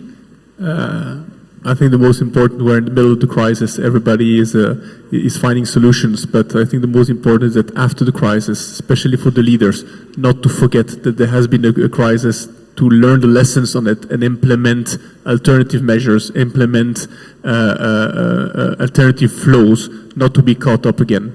So no short memory. Wonderful. So we have great suggestions which has come from all of you, whether it is cutting red tape, promoting Omanization, local talent, promoting Oman as a financial hub, price cuts, subsidy, help from the government, particularly for the tourism sector, governance, emergency task force, and learning. Never let a crisis go waste, they say. So learning from the crisis. Thank you very much, gentlemen. Dr. Aisha, can we have a huge round of applause for the panel, please?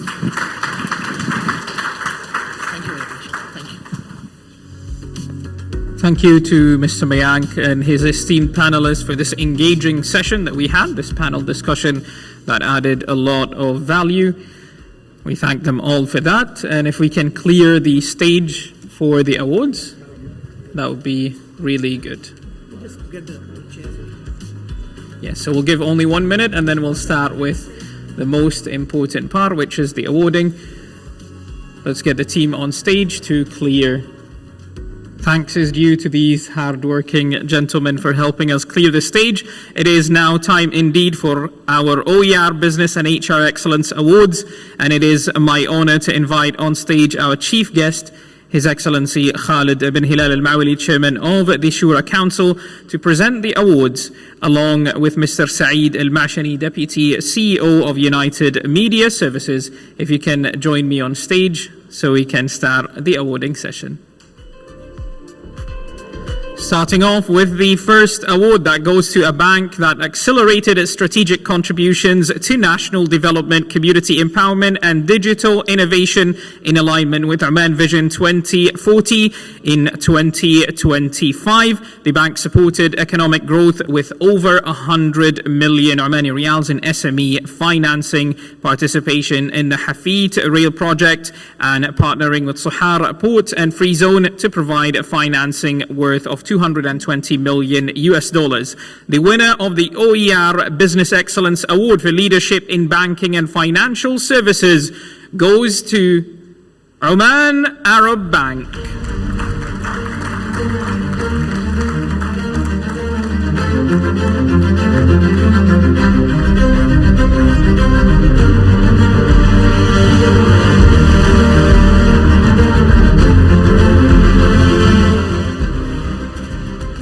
Moving on to the next HR Excellence Award that goes to a company which is dedicated to fostering a diverse and inclusive workplace where every employee feels valued, respected, and empowered to continue their unique skills and perspective. The winner of the OER HR Excellence Award for being a people-centric organization is none other than Tajir Finance Company.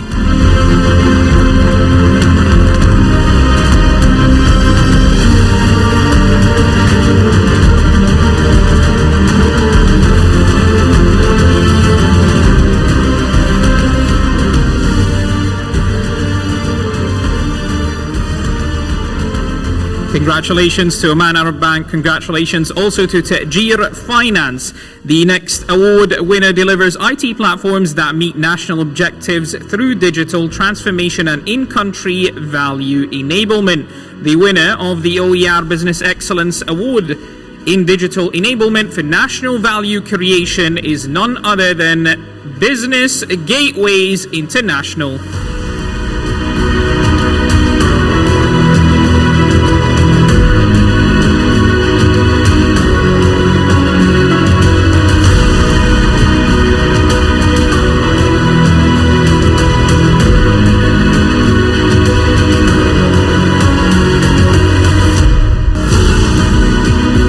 Congratulations to Business Gateways International, and our next winner is an energy generation company which follows a holistic human resources approach to attract a national talent develop them through training and expertise transfer. The award of the OER HR Excellence Award for Talent Development in the energy sector goes to Phoenix Power Company.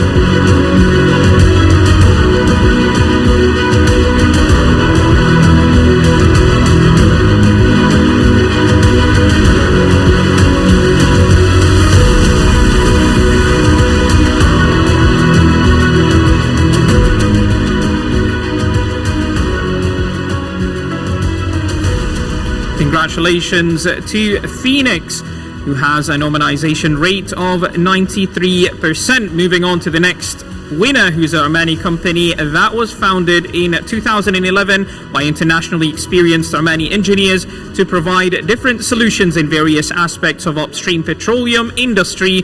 And today they operate within Oman, Abu Dhabi, KSA, and even China.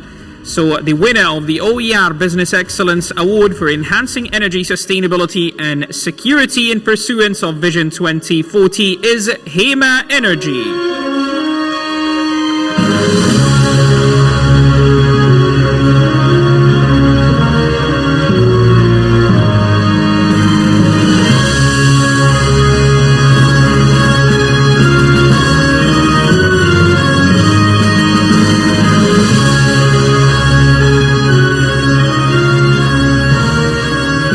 Congratulations to Hema Energy. The winner of the next award is an HR recruitment firm which aims at improving the workforce by matching and delivering high-quality professionals to companies in a professional, transparent, and efficient manner. They were established in 2017 by Maryam Al-Shabibi. The winner of the OER HR Award for Excellence in Human Capital and Workforce Development goes to Green Umbrella Recruitment.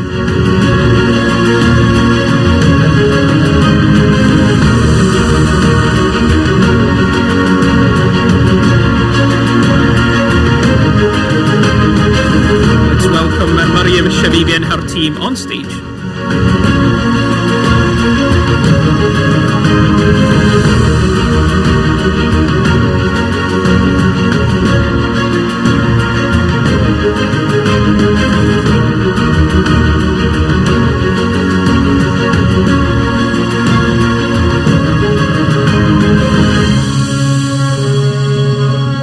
Congratulations to Maryam and her team at Green Umbrella Recruitment. The next winner is a market leader in the production and supply of fresh mushrooms in the GCC. The company produced approximately 18 to 20 metric tons daily in 2025, with 6 new cultivation rooms coming in 2026. And the winner of the OER Business Excellence Award for contribution for the agri-food industry is Gulf Mushroom Products Company.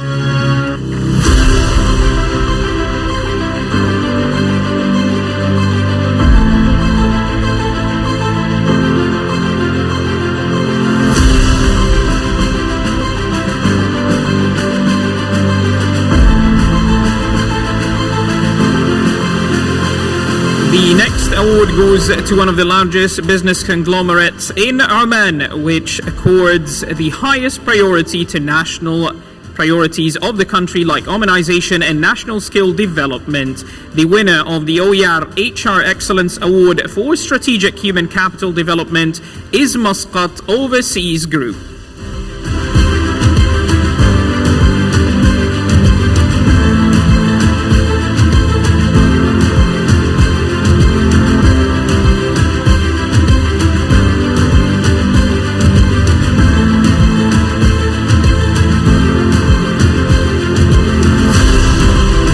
Congratulations to Muscat Overseas Group, and the next award goes to a stylish sporty company or sporty sedan featuring a fastback design, frameless grille and retractable door handles. While the interior is designed in traditional minimalism, it offers a choice of a powerful 1.5 or 2.5 liter touch-grad engines. Moreover, it is equipped with a number of safety systems, including a lane-keeping system, traffic sign reading, and much more. The winner of the OER Business Excellence Award for the Best New Age Luxury Sedan is none other than Chang'an Uni V.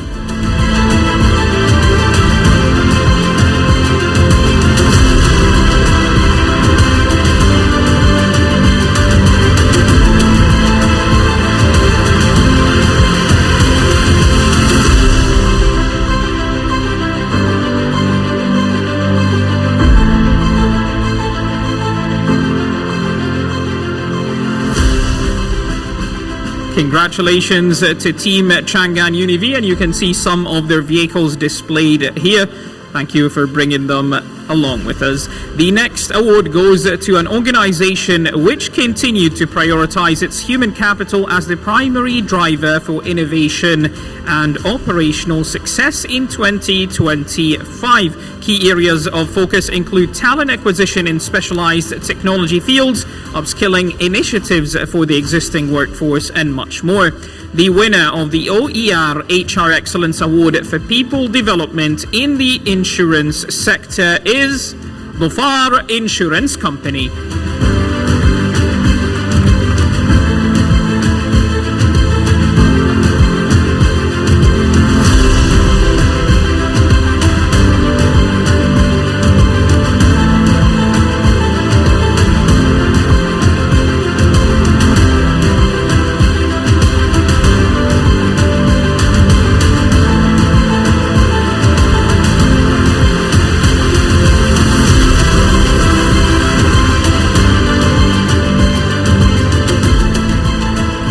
Congratulations to Dhofar Insurance Company. The next award goes to a company which is expanding its high carbon different ferrochrome smaller in Sohar free zone. The company aims to increase production capacity from 75,000 MTPA to over 112,500 MTPA, reinforcing its status as the largest ferrochrome plant in the Middle East. The winner of the OER Business Excellence Award for Strategic Business Expansion goes to At-Tamman Ferroalloys Atfa.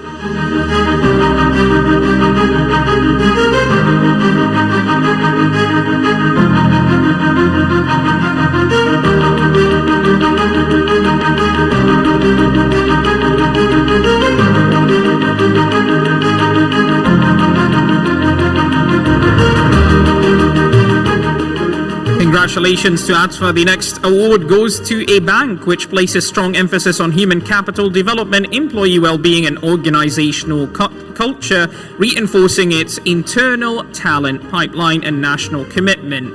The winner of the OER HR Excellence Award for Workforce Transformation in Financial Services is none other than Oman Arab Bank.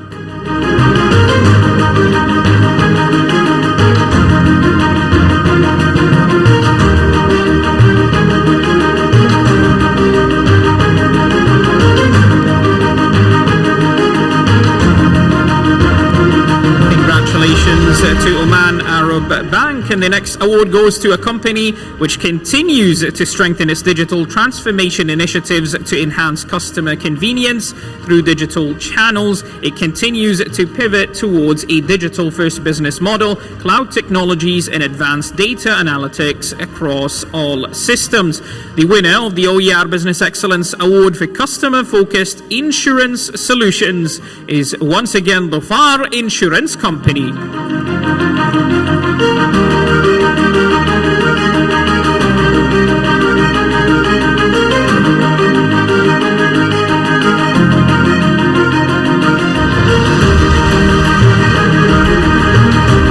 Congratulations to Dhofar Insurance, and our next award goes to an economic city, which is the largest public-private partnership project in building, management, and development of economic zones here in the Sultanate of Oman. The winner of the Award for Excellence in Investment Attraction and Economic Zone Development is Khazain Economic City.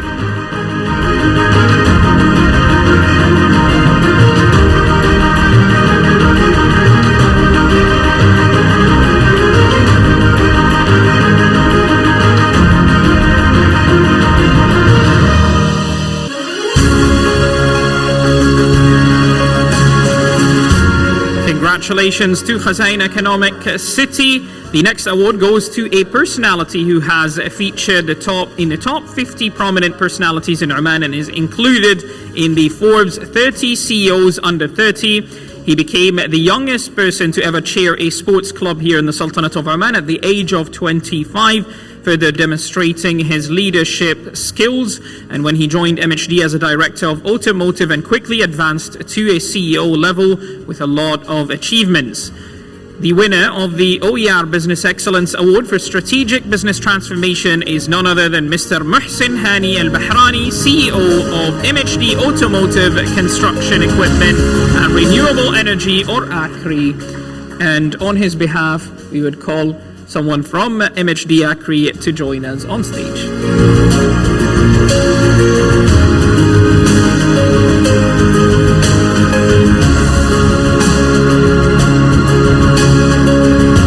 Congratulations to Mr. Muhsin Al-Bahrani for this achievement. The next award also goes to a CEO who has set benchmarks in financial performance, operational excellence, and continued commitment to delivering value to customers and stakeholders. Under the leadership of his company, the gross written premiums increased from 72.88 million in 2025 to 70.70 million in 2024. It also had many other impacts. The winner of the CEO of the Year Insurance Sector is Mr. Hassan Yassin Al-Lawati, CEO of Oman Qatar Insurance Company.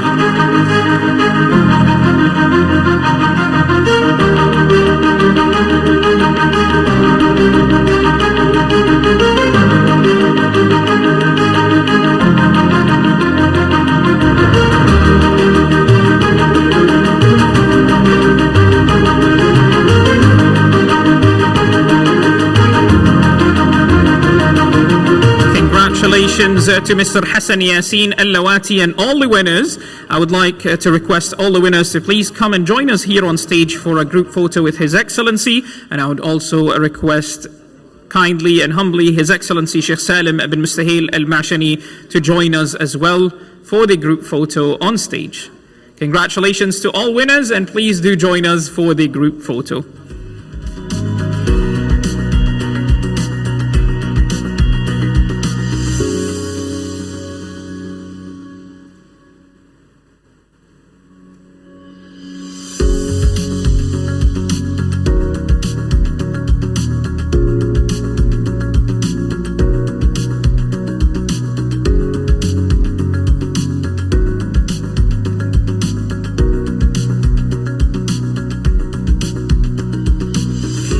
It is time now to move on with a panel discussion, and for that I would like to invite Mr. Venkatesh Palakad, who is going to run this panel discussion on building capability pipelines from workforce planning to leadership readiness.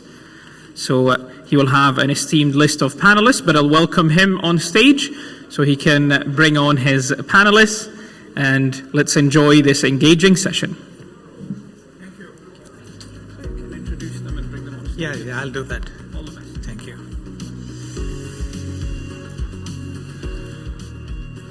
Still, good morning, everyone. I'm very happy that our timing is perfect till now, and we'll ensure that we'll maintain it because we have a very, very important workshop, and I don't want that to be delayed. So we will ensure that we maintain our timing. Today's discussion on the HR panel focuses on building strong, future-ready capability pipelines. Organizations today are short of talent initiatives, but often what is missing is the alignment. Again, I'm talking about alignment between critical roles and capability gaps. In this session, we will explore how organizations can move beyond compliance-driven approaches and build practical outcome-forced leadership pipelines. And we have people in the panel who are all practical veterans. So what we will speak today is all going to be practically validated concepts, practices, past practices, etc. So I am very, very happy to welcome our first panelist for the HR. Let me begin by introducing Ms. Atia Hanif. Atia is a seasoned HR leader with strong expertise in organization development. As head of HR of Dhofar Insurance Company, she has led high-impact initiatives. She brings strategic and people-centric approaches to building sustainable HR practices. Her experiences are very perspective and relevant, very relevant in building today's discussion. Atia, wonderful to have you with us. Atia, please come and take the seat. The next to come on stage is Mr. Arshad Nadamal. With 30 years of experience in talent management and learning, Arshad brings deep insights into capability building from ground up. As a former head of L&D with National Bank of Oman, he started large-scale initiatives linking workforce capabilities to business performance. Today, he is an L&D entrepreneur, and he continues to shape how organizations prepare future leaders. Harshad, wonderful to have you. Harshad, please. The next to come on stage is a very dear friend. We go a long way. We know each other for many years. Pleased to introduce Mutir Al-Kalbani, with 17 years of experience in HR strategy and building business priorities. As head of HR in business at Oman Arab Bank, he plays a key role in translating workforce planning into real organizational performance. From capability building to leadership pipelines, Mutir is consistently focused on impact, not just processes. He also actively contributes to industry conversations on talent and performance. Mutir, great to have you again on the panel. The next to come is Al-Julanda Al-Akbari. Al-Julanda is a strategic HR leader, been instrumental in driving human capital transformation in the financial services sector. As head of HR and administration at Tajir Finance, he leads initiative spanning workforce planning, organizational design, and leadership development. His focus on Omanization and future-ready workforce models adds strong regional relevance to today's discussion. Al-Julanda brings both strategic vision and execution discipline to HR leadership. Al-Julanda, a pleasure to have you with us. And finally, a dear colleague, Ms. Mariam Al-Shabibi.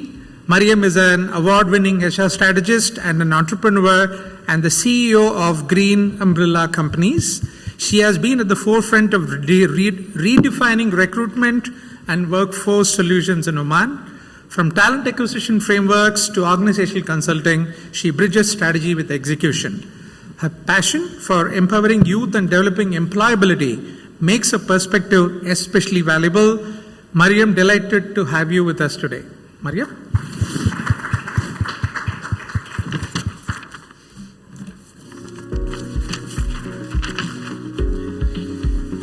So today's panel discussion is also going to be interactive.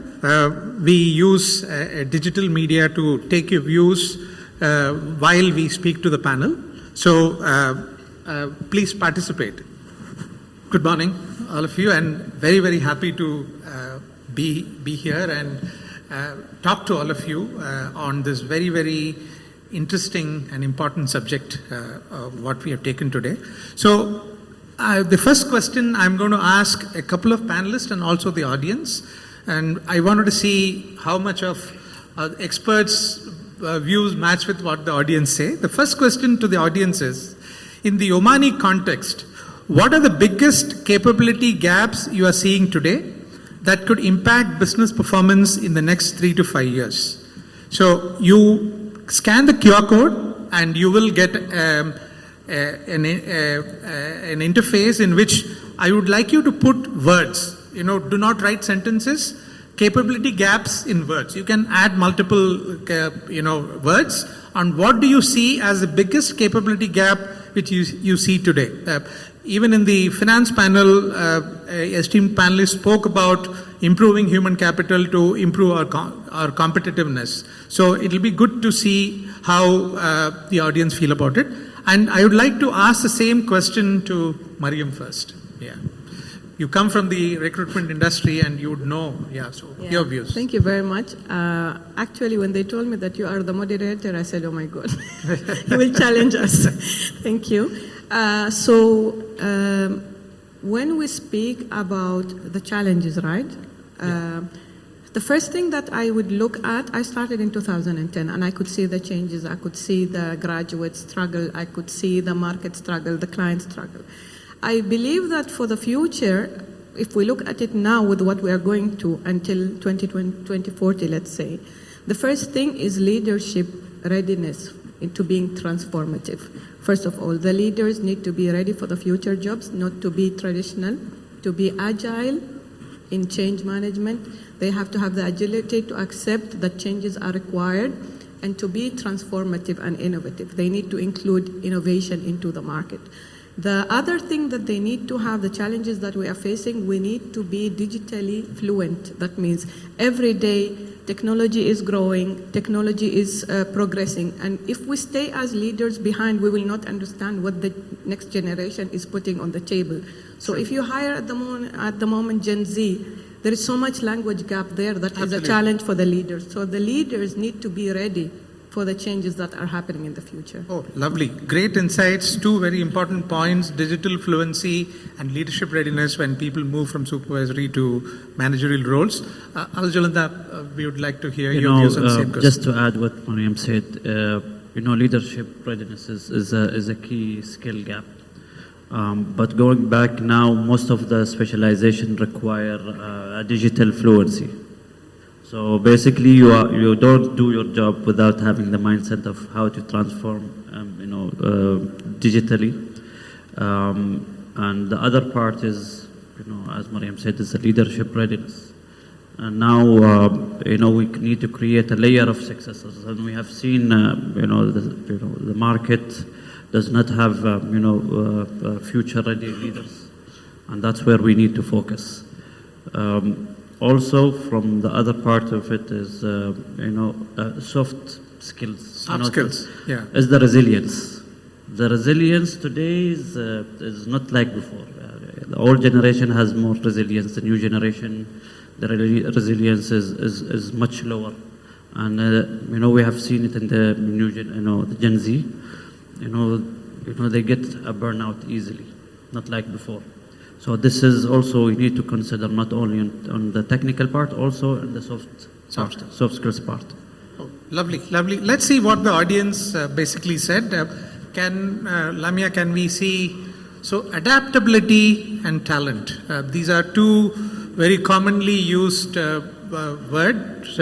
So I can see generational gap, digital transformation, a lot of digital. So I think digital is something which a lot of people have mentioned, but the commonly repeated two word is generally talent, which is your skill gap in terms of whatever you're doing. The other one is adaptability. Adaptability to whatever is happening today is what I think the audience feel. Very, very close to the expert panel answer. Thank you for that.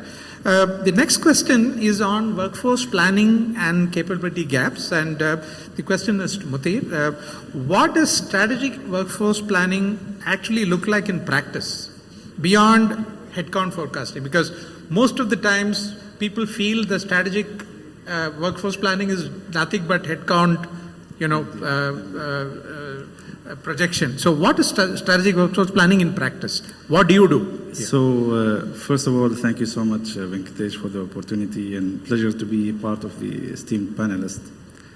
The 21st century is, it brings very unique challenges in terms of opportunities and challenges. And for example, the speed of change, the pace of change, the speed of innovation, the global dynamics, the changing demographics like Generation Z and so on. So it brings very unique set of challenges and opportunities. And for any organization to really compete and be successful, you need a future talent strategy, which means the right people in the right places with the right skill sets and mindset. So if we talk about workforce planning, it's not merely like a spreadsheet and, sure, put numbers and so on. But it's more about capability. It's more about understanding the organization, having that business conversation, where the organization is heading, what kind of capability that they require to bring in. And then you take, certain decisions and plannings in terms of what do you build internally, what do you buy from the market, what do you automate or what do you digitize, and so on. So workforce planning is not numbers, it's capability. What kind of capability you require to build internally to fulfill the strategic aspirations. Basically capability planning, and which has so many other elements connected to it. Mariam, what are your views on strategic workforce planning? I believe, as Mr. Mudir said, is that capability is very important, but when you mentioned about employees' purpose, or what do they want to do in the future, now the workforce planning is relevant to what value does that person add to my organization. So will that person add any value to me? Is he adaptable to changes? Is he a risk taker? You need someone who is confident into taking risk and be part of that organization to add value to the business or to the organization, not just workforce planning because I want to reach my immunization. Okay, you want to reach immunization. There are many talents that are graduates, but you need to filter the value of every individual. Can I invest on him and he will add value to me or not? So the measurement of workforce planning has changed since I started until now. Oh, lovely. Lamia, can you take this question off? It's later, not now. Yeah. So that's true. Workforce planning is more on areas which you had mentioned. So the next question is to Atia. So in your experience, where do organizations typically go wrong when trying to map capability gaps? Mutir mentioned about planning for capability, but where do they actually go wrong? Lamia, just remove this. We don't want this now. It's done. Yeah. So, yeah. So I would say that they go wrong in terms of assumptions. So they will assume things, they will assume that it will happen, it will not happen, and that's how they spoil the talent within the companies.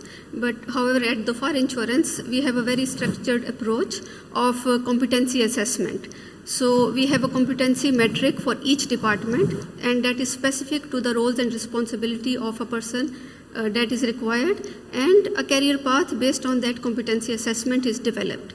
And there is no one-size-fits-all framework. So based on the person capability and the gap analysis, the competency assessment is conducted. Once the gaps are found out, it is translated into a personal development plan. And that plan is under close supervision, not only by the line manager, by HR, but also through executive management, that is our CEO, deputy CEO, and it is regularly monitored by our board of directors as well. So there's a properly structured process to do this. Yes, and then you have to review on quarterly 6-month basis and to see if the person is now able to reach to the next level or no. And if no, what are the further developments required in order to reach to the next level? And this journey will continue. Correct. It's a cyclical journey. Lovely, lovely. So connected to this, I have my next question to Arshad. You come with very long experience with different financial services. So what is the biggest myth organizations believe about leadership development? First of all, thank you, Venkat, and thank you, OER. According to me, the biggest myth is that leadership development is an event. Send them for a training program for 2 days, 3 days, or get a branded, school or institute, and then expect that there will be magic. When they come out, they'll become leaders. So I think that is the biggest myth. Leadership development is a process. Correct. People need to be stretched. They need to be rotated. They need to go out of their comfort zone. They need to be coached and mentored continuously. And as the oft-repeated model of development we talk about, only 10% of the development actually happens in the classroom. Correct. 90% happens outside. 70% happens at the work. 70-20-10, very 70, famous 20-10. framework. So organizations need to come out of this mentality that we do a leadership development program for 2 days, or sometimes spread over 2 modules or 3 modules, and magic will happen. That mentality needs to change. That mindset needs to change. So it's a process. You need to stretch people, you need to give them stretch targets, you need to continuously coach them, mentor them, right from the CEO, CXO levels.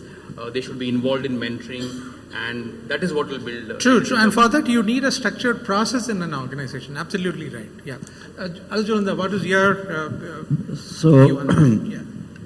Again, if you want to be, have a healthy diet, you don't start with one meal. You need to be consistent. So leadership is about consistent and discipline from the management, top of a hierarchy, to to hold accountable, to create leaders under them. HR will play a role in facilitating, show them how the way to do it. But in terms of creating leaders, it has to come from the leaders, the C-suite. The second part is, the tools that provided and the potential that the staff has to show in order to be uplifted. You can do it massively, but you need to have a certain process to select those who have shown a potential to be a future leaders. Yeah, true. And when Arshad's statement reminded me of this very famous terminology we used to use called as the cappuccino effect, right? When you go to a leadership program for 2 days, the foam disappears and people come back to the same coffee again, right?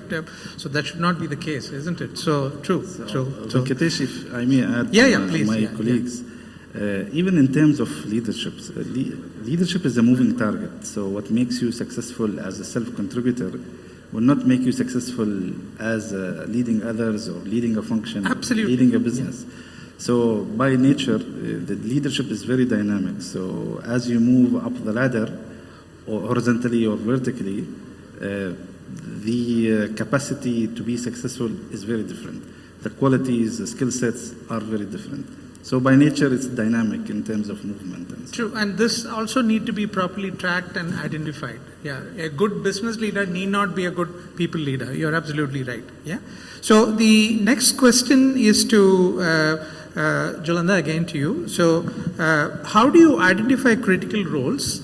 And most importantly, how do you often reassess what is critical? Because times change, so criticality changes. So how do you do that?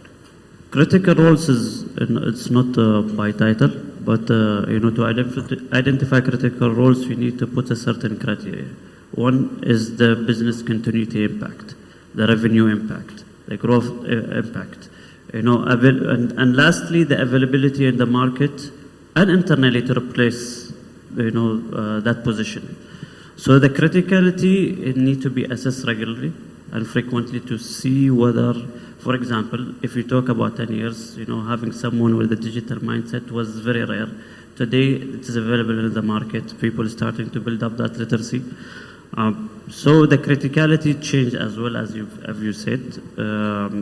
You need to follow the same criteria and see what are the critical roles from top to bottom and what can be evolved internally and what can be brought from outside. Okay, Mariam, your quick views on this. With my background as an entrepreneur, I have a very different perspective. When it comes to leadership, it's a learn as you go. And then you have to be flexible to adapt and renew your skills. True. So it's a self-development and self-sustained role, actually, a leader anywhere. It's about the person where he wants to be. When it comes to critical role, it depends as well. For me in a business, do I want to hire emotionally or do I want to hire because I need to hire for a specific part? What I observed with the clients is it depends on the client's need and the person that sits on the desk, the line managers. How do they see it as a critical need? Is it to replace someone or is it something that will add value to the business? So what is critical today might not be tomorrow. Absolutely. Tomorrow we can have something else as urgent base. So how do you evaluate these needs is where is my business going and where is it heading in the next 10 years? But at the same time, what value will it add to add that person into that department? Can he add value? Can he support us? Can he teach me as a leader? Will I learn from him? For example, myself, I didn't have an HR background at all, by the way. And I needed to hire someone the past year or two. I said, okay, I need help. Absolutely. So that's where, if you hire someone that has capabilities to strategize your business or business processes or something, and it will add value on both levels, the person that you are hiring and the leader that is sitting on the desk, and at the same time, business the value of the business can grow with it. So that's where I see where critical recruitment heads. Lovely. Finally, it's all about making businesses viable. Yeah, it's like a whole ecosystem. Absolutely. Connected to this, Atya, the next question is to you. Many companies have succession planning plans on paper. How do you ensure that actually that succession planning gets converted to a leadership readiness? So what does your organization do, and how do you ensure that this happens? Actually, I must say that succession plan succeeds if it is development in action, not merely on papers or just to present. True. So we have to start with very basic, identifying the key potential Omanis, because when it comes to succession plan within Oman, it is development of Omani local talent for them to reach to a level of career where it is their highest achievement, and on the leadership roles. So I would say first is identifying the talent, and then performing the assessment. It is 360 feedback, then peer review along with a manager review, and to prepare a process. Competency assessment is definitely a part of it, but it's not merely technical competencies, leadership, behavioral, and these days as well as digital competencies to be developed. Also very important when you have succession plan that in leaders KPI we have to mention and to add as part of their performance assessment that they have to develop within their team. As an HR, I'm responsible for my team so that they are available and they are ready to take on the senior roles. So as leaders it is responsibility, plus I would say that it has to be monitored by the top management and the chairman and the board of directors. Absolutely. So there are within Dhofar Insurance Company, we have the scores. So like for example, there is promotion scores, then CAR scores for each and individual person who is into the succession plan. So they are monitoring on a regular basis. True. Succession has to be a board and CEO's remit also. Yes. Yeah. So otherwise, you have a lot of experience working with different institutions. So what is your perspective on this? How does succession planning happen actually in action? So if we talk about in action, if you put it in papers, then it will fail. True. But then if you take it in a way that you really take the people or the potential successors into development activities, stretch targets, cross-functional activities and exposures, then it will be, in reality that a person is ready to step up to the position or step across in the departments to the critical positions. So if succession is only merely on papers, then it will never succeed. If it is viewed as an annual HR process, happens once a year, then it will never succeed. However, putting it in action in terms of people really getting the development opportunities and development activities, then it will become alive, and you assess its success when the person is really ready to move up or move across. Yeah, and then you're able to close all your positions within, your internal readiness is so strong that you very rarely resort to outside hiring, could also be a measure of looking at succession, isn't it? Yeah. Lovely. Yeah. So next question is to Arshad. So how early should organizations start identifying future leaders, and what signals should they look like? So again, as we all said, the future is different. What is right today may not be right today. So when you're looking at future leaders, what signals do we really look for? Where do you see the spark? So when should you start? What I've seen organizations, when they're looking at future leaders, they wait for a certain number of years of experience to be docked in, and only then they become eligible to be leaders. I think this mindset needs to change. You need to start much, much earlier. There are organizations that I have seen, progressive organizations, where they start in the first 24 months itself of a new graduate joining the organization. They're trying to identify leadership potential in that person. What happens in that older mindset is that if somebody is put in 8 years or 10 years of service, and then you're saying now he's eligible to become a leader, you're trying to retrofit development to the person. So sometimes it might not be the right fit. True. The person has already gone through challenges and is in the dumps, and then you're trying to give some development. That may not be the right time. You need to identify people much earlier. There are some organizations that are doing it. Now, what should you look for? According to me, learning agility. True. Learning from experiences, undergoing failure, seeing challenges, and how that person is coming out of those situations. Those kind of observations is what will help you identify leaders. People who are willing to take responsibilities out of their regular regular activities and tasks, other than the defined job description and roles, are they willing to take step outside their comfort zone? Those who are willing to lead even without a title. If there are projects coming up, are you volunteering to be part of such projects?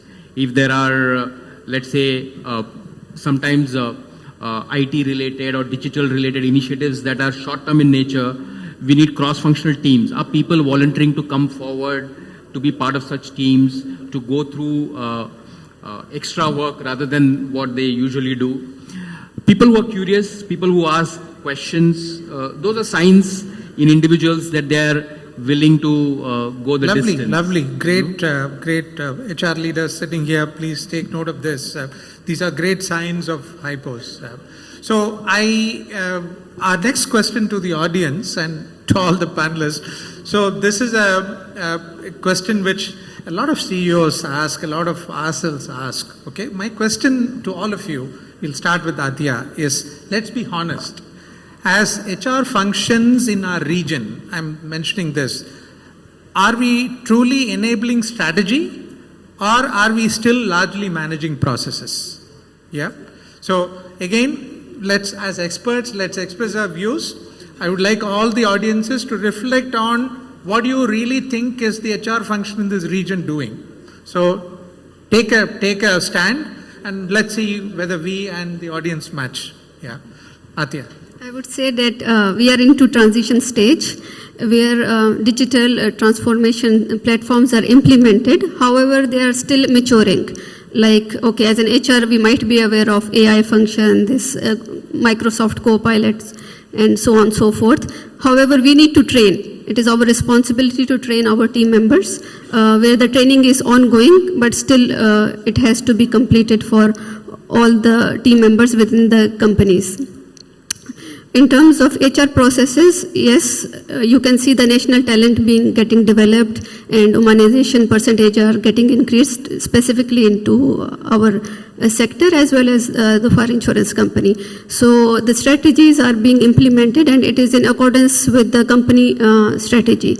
And on top of the priority is to increase the humanization, not in terms of numbers, but in terms of capabilities as well.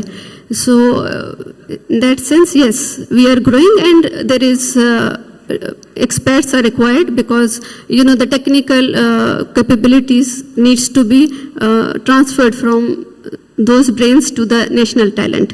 So I would not say it is 100% and it is progress and it is our responsibility to make sure that leaders are developed within Oman. So you're saying it's evolving and HR is a strategic player. Arshad, what's your take? So to be honest, being in the function for about 18 years here, I'll say we are very good at processing leaves. We are very good at training calendars. We are very good at performance cycles and so on. So we are good at the bare minimum that is required from HR from an operational perspective. Are we good at strategy? Are we there in the table when strategy is being discussed? Very few companies, I would say, to be brutally honest. Has HR earned it? HR needs to ask itself, are we strategic enough? Do we understand the business? Correct. As much as business understands themselves, do we understand P&L? Do we understand how people decisions are affecting business outcomes? These are the tough questions that HR needs to ask themselves. Are we investing enough in analytics, in understanding data and presenting it to the CEOs and CXOs so that they see the value that HR brings in for the business? So as she mentioned, it's a transition phase. There are some HR teams that are moving from merely being operational to becoming strategic, but it's a minority. True. Mutir, your view? Yeah. Yeah, it's working. So, two answers. First answer in terms of managing processes, to be honest, yes, still there are lots of HR departments and functions are, very occupied with the processes, but it's evolving as my panelists, my esteemed panelists have said or mentioned. But what we have seen now recently, HR departments are becoming business partners. And they are much more getting involved into transformation programs, investment decisions.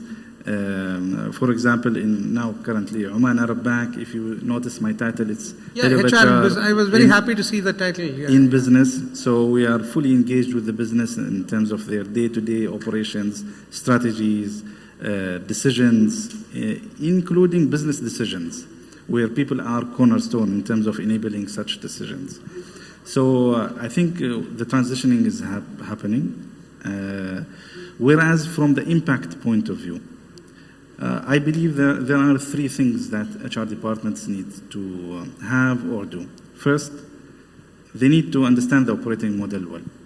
True. For them to really contribute into the business discussions and value, they need to understand the operating model. Second thing is decision based on data. Decisions based on data. Decision based on yeah, data. Yeah. If data is not there, then the type of decisions or influence that they will have will be very weak. Third thing is HR has to be courageous to really challenge the leadership in terms of data, decisions, how we move, how we do things around here. If these three things are available within an HR function, then I think the value that they can add to the business will be huge. Yeah, true. And Jalandhar? Yeah. In my view, we have a lot of talented HR operations, but still we are in transformational phase where we become a business partner. And I recommend, personally, in my view, I recommend that every HR should wear another two hats on top of HR, which is the business acumen. You need to be fully aware of the business, how to business growth. That's where you'll gain a seat in the executive. Absolutely, you have to earn your seat. When you start to talk, growth, business, how to support it from HR side. And the other one, as Mutir said, is the data-driven decision. Sometimes we work on a transactional. It's not, number of leaves we have approved or number of resignation. It's about, the return of investment on all initiatives that you do. That matters in HR and to the business. Yeah, and Mariam, your views on this? My view is more or less similar. I believe that organizations need to stop hiring HRs just to have their payrolls run and letters to be written. They need to have creative HRs that can add value, as I mentioned. And then it's about how do the leadership or the management or the C-level look at their organization and their culture. So there is a quote that I love always because that's what I try to practice, still trying, because we are still in the middle of process, procedures, and strategies, is that culture can eat strategy for breakfast. So if you have a good culture and everybody knows what's his departmental strategy, then everybody can be a partner in that organization. Either it's an HR department or a finance department, you need to include them all as your partners in your business growth. And that's where I believe that the value and the culture of any organization should be at. True. So the audience basically feel, I think again kind of resonates to the panel's view that while a majority of them still feel that HR is managing processes, there is a significant number which feels that they're enabling strategy, right? Yeah. If 5 years down before, if this question was asked, I'm sure it would have been more on largely managing processes. Yeah. So I think it's the take is it's transitioning. We are transitioning from managing processes to enabling strategies. Yeah. If you really look at any Fortune 500 companies, you will see HR on the board. So it has happened because of that. So I think we, as HR leaders, we need to prepare for the transition. Thank you for that. Thank you, Lamia. You can remove the question. Yeah. So my next question, Adya, is to you. How do we build, how do we move beyond compliance-driven training to truly build leadership capability? So what process do you follow? How do we just go away from compliance to building capability? It is same as 70-20-10. So 70 is basically on-job training. The technical competencies has to be improved, and along with the proper supervision. Then it is like stretched assignments are being given, plus short-term job rotations, plus we will involve them in certain projects. So that might not be part of their role, but it is part of a company objective. We will involve them in those projects, so that it's not only having a training. Training is only 10% of it, is to have a certification. In order to get approval of the senior positions, definitely you need to be certified. However, in order to do a job, you need to do the work. You have to be hands-on at work. Otherwise, there is no point in getting promoted to a senior level. And then definitely 20% is coaching, mentoring. Very important, I would say, is the feedback. So I have seen within Oman, like companies are hesitant to, or like line managers or HR are hesitant to giving, face-to-face feedback to the employees. However, we have started and we have seen very positive result. So it's one-to-one. You don't have to embarrass, or you don't have to, because all of us, including myself, we have gaps. Absolutely. But if leaders will point out, okay, this is the gap, and you can, and not only to point, and also give a solution. Okay, you can do 1, 2, 3 in order to be improved, because definitely our seniors, they have been through that journey, and they have experience on how it can be mitigate, those gaps can be mitigated. So it is not only, training is not only a classroom, it's I would say it's a regular journey, day-to-day basis. And the most important is the supervision, because if proper supervision is not there, it will fail. True, very true. Arshad, your quick views on this. So why organizations prefer doing more of compliance training is because one, it is easy to do, easy to measure. You can just say completed, tick is marked, correct. 200 hours completed, or whatever number of hours completed. That is one. Second, easy for L&D to defend. We have done our job, but usually what compliance or regulatory training does is trains employees on how to be safe, what not to do, so that you're not in the wrong books of the regulators and so on. Leadership development, on the other end, is what you should be doing, now or in the future. And leadership development is not only training in the classroom, as we discussed earlier. It also involves coaching. It also involves assignments that are outside of your comfort zone and so on. So much more difficult to measure. True. Much more difficult to justify how your inputs are getting converted to outcomes. So that's why I think HR or L&D goes to the easy system of compliance training and tries avoiding leadership development, because it's much more complex. Yeah, but as we have discussed here, it's very, very important for organizations to build capability for the future. So you have no choice but to invest in leadership development. And my feeling is it should be in the KPI of the CEO and all heads, all CXOs, of developing successors, not one, maybe multiple successors, and only then we will see more emphasis on leadership development. True, and that has to be as part of the DNA of an organization. Yeah. So connected to that, Mutir, my question is to you. One of the biggest challenges we face is linking talent initiatives to business results. We spoke about it. And how can organizations measure the ROI of capacity building, connected to what Arshad said? It's difficult to quantify how much did you add value, because, so how can we measure ROI on leadership? What's your take on that? So in my views, in simple terms, Venkatesh, it should be linked to business matrices. We should not only focus on HR matrices, it should be linked as well to business matrices. For example, as Arshad mentioned, not only learning hours, for example, just to tick the box, but productivity, revenue per employee, costs optimization or productivity optimization. So whatever in terms of talent initiatives we do, it has to be linked not only to HR matrices, but to also business matrices. And eventually it's supposed to really add value. At the end of the day, if you do something without, it has an objective, and it has to meet that objective. Absolutely, yeah. So that's in overall terms. True, and I think HR managers should also carry business KPIs because, the HR has a very strong influence. So I think business KPIs should also be shared by HR. Absolutely. Isn't Absolutely. it? Yeah. Great, beautiful. So I have one last question to all of you and also to the audience. Okay? Interesting question, and that really summarizes what we are speaking today. So while the panel is answering, audience, please reply to this.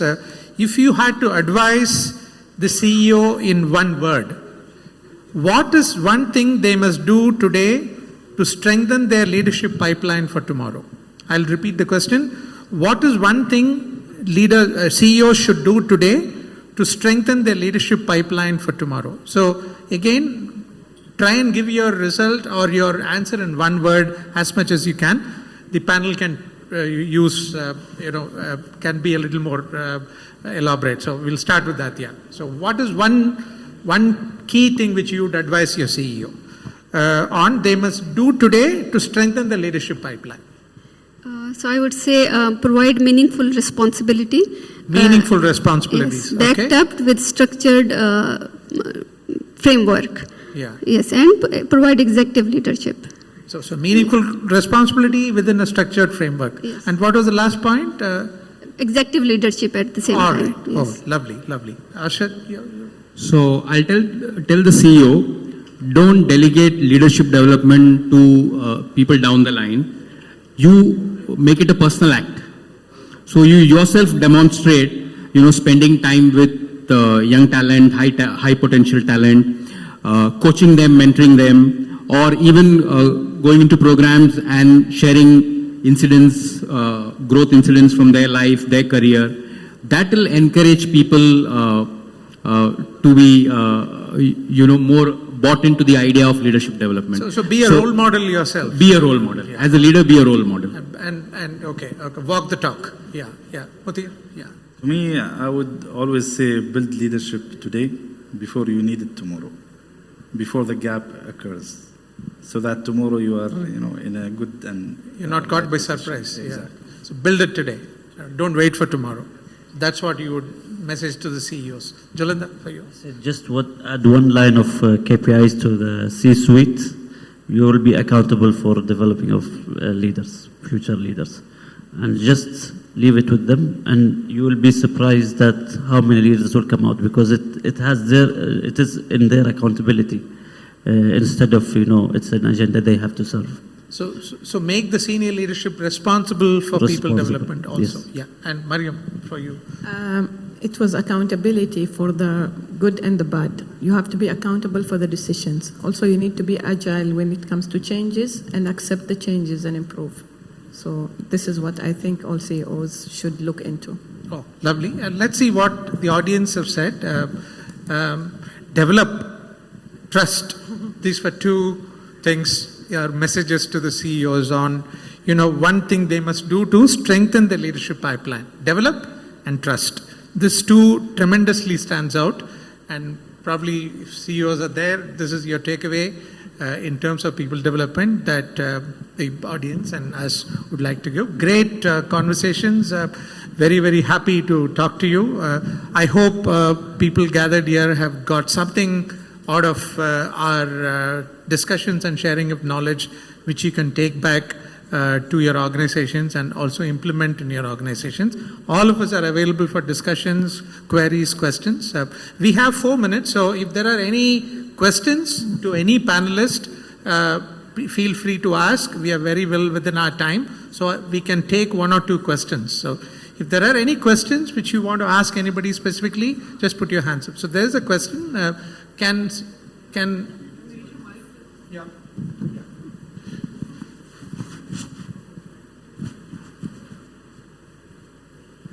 Hi, good afternoon to everyone.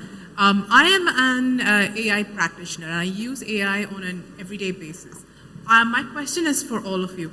How open is the Omani workforce to adapting new technology, and how are the companies supporting employees to transition? Because we speak about digital transformation everywhere, but is that being applied in an everyday basis, and are your employees utilizing them and applying them for their work and for other cultural aspects? Thank you. Are we using AI on behalf of the HR function and learning and development function? Yes. I see programs being developed using different AI applications, not only ChatGPT. There are many more applications that are out there. ATS, application tracking systems, reading CVs intelligently. There are organizations that I've seen, they have implemented AI-based solutions there. However, a word of caution I would like to say here is that we tend to overestimate any new technology that comes in. We tend to overestimate the short-term benefits. We need to give some time, long-term, we need to see what are the benefits of these before we jump into just implementation. I've got requests from organizations saying, I want my entire organization to be trained on AI. Now, this is a very, herd mentality kind of mindset. First, we need to understand what exactly is the gap. How can the AI solution help bridge that gap? And then intelligently look at adopting that technology to benefit the organization. So just jumping onto the bandwagon only because it is there in the news and everybody is following may not be the right strategy. Give some more time. Take your time to decide what works best for you. Yeah, this is my 2 cents. Okay. Yeah. Mutin? Yeah. So in addition to my colleague, I think also technology is definitely something that the workforces nowadays are really trying to adopt, utilize, optimize, to increase productivity and the speed of getting things done. But also, in addition to that, there is always the ethical part of use of such things. So I agree with Arshad in terms of, it has to take its time in terms of people understanding it well, using it in the right way, and using it to really optimize, the productivity and so on. So that's just one point in addition to what So I just had a quick point. I think we are at a stage when we can proudly say that I've used AI for doing this. Earlier it used to be a kind of a taboo to say that I took help from AI to do a task. Today, I think a lot of people have reached a stage that yes, I did use AI to do certain tasks. To that amount of, transparency is there in terms of work, but we need to go a long way. Organizations need to put frameworks to kind of do this, can't be left loose. And I think that process is happening at the moment. We also have been getting a lot of inquiries on how do we do it, what to do it, etc. Hope that answers your question. I think we have no more time. I am conscious of the works. Oh, there's one more question? Yeah, please, yeah, very quick. If the mic could go there, behind, please.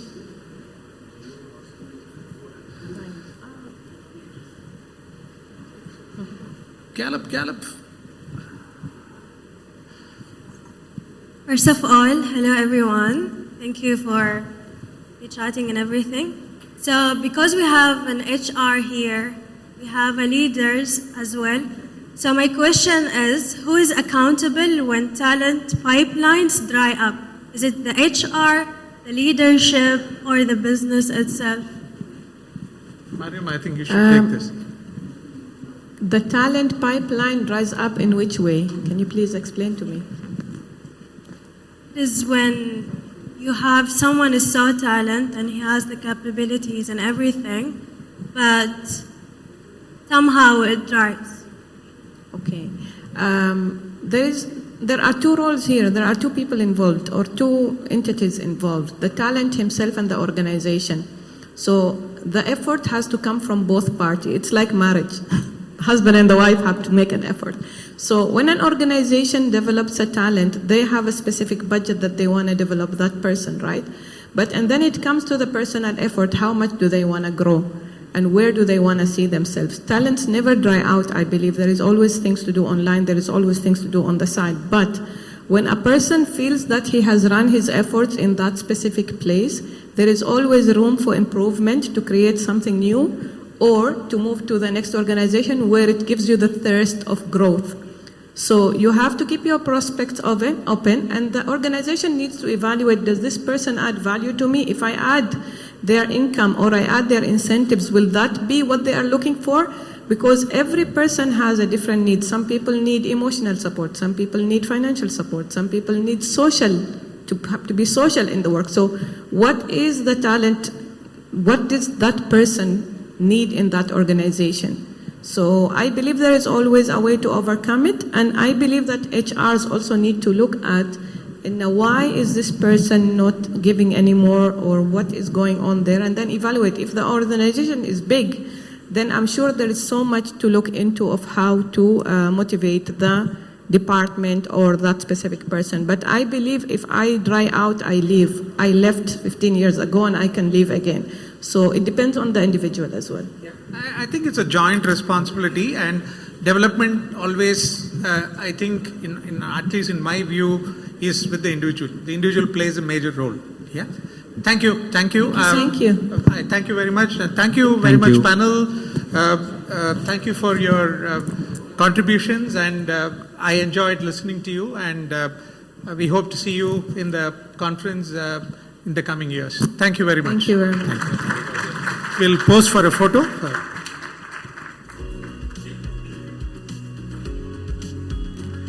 Thank you to Mr. Venkatesh and his esteemed panelists as well. It is time for you to take a group photo. Such an engaging discussion, and thank you all for being an amazing audience, and I can see that you're very interested in the workshop to follow.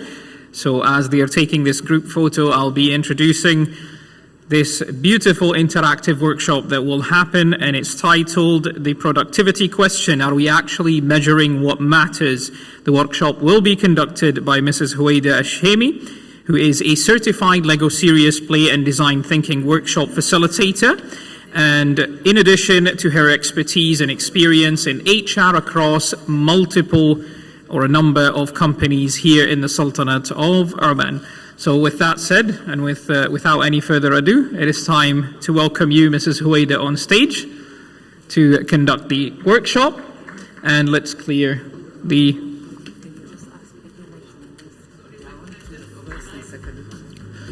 This is a request by Mrs. Huwaida and the team to bring everyone forward. Let's move to the first and second row, because it's going to be an interactive session. We're going to enjoy it together. فإذا ممكن نتقدم للأمام تكرما الطاولة أو الخط الأول والثاني. Let's move forward to the first and second row.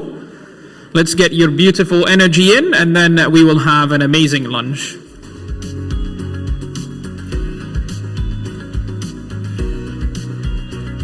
No. Can everybody hear me?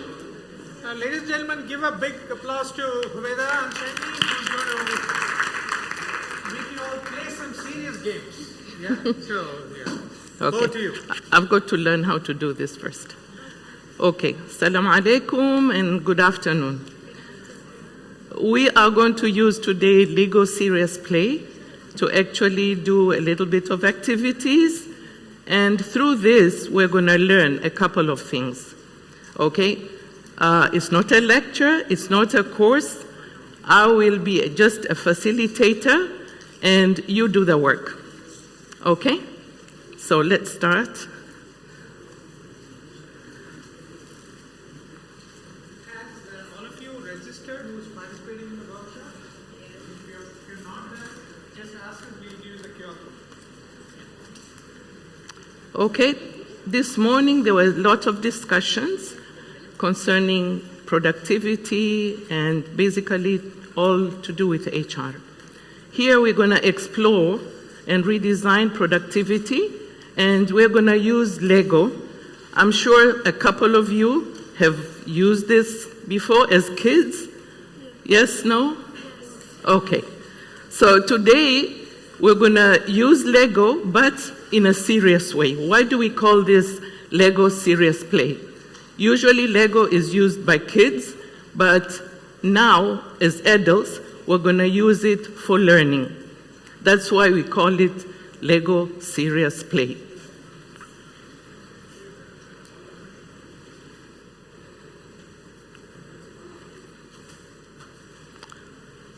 We're going to frame what we're going to be doing today.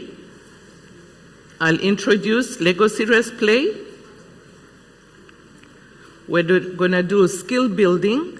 Actually, this would make you learn how to use the Lego and use it fast. Okay? And then we will do individual builds. This means that everybody will work on those plates that I have given, and when I say plates, is you've got a green or a white plate. You're going to build on that, okay? And this will be individually. No copying, no discussions. And then we will do a shared model. When we do a shared model, all of you are going to work together to build what you have understood or find out in whatever you have done before, in your individual builds. I'll be giving a few tips here and there so that you can build it faster. Usually I do these workshops 2 days, but unfortunately today I've been given a very short time. So we're going to work very fast. I'll put a timer, meaning that you have to think fast and build fast. Okay? And at the end, we're going to do a reflection before we close the workshop. Okay? Discussions between yourselves, and I will be asking a few people to actually stand up and answer some questions or do explanations.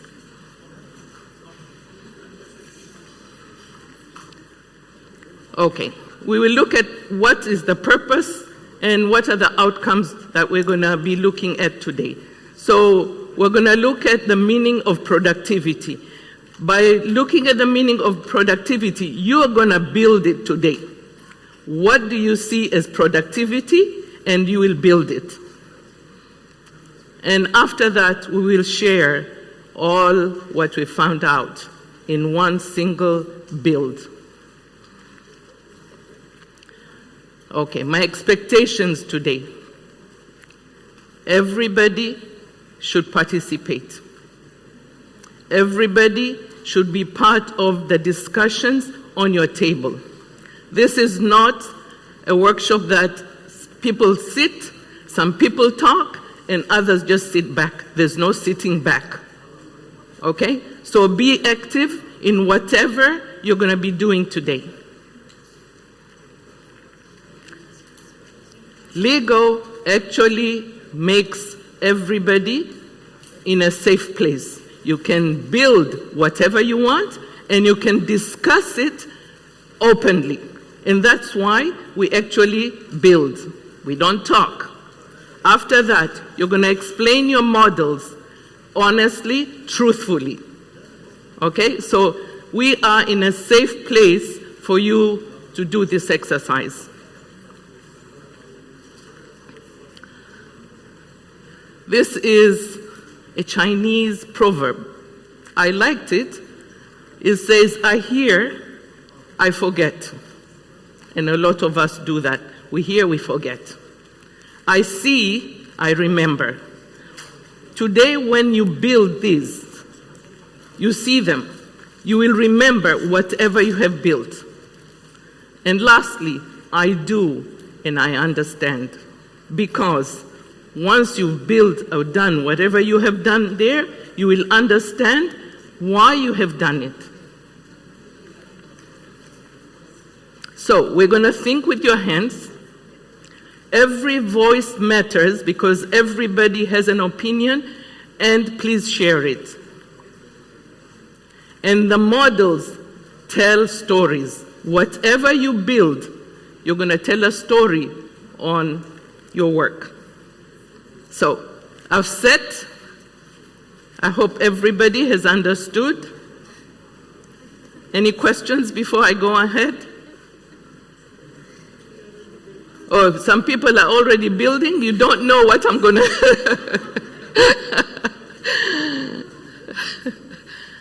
Okay. So I want you first to think with your hands. Thinking today is with your hands. You're going to think through objects. So your eyes are the ones which going to look at certain things. Okay?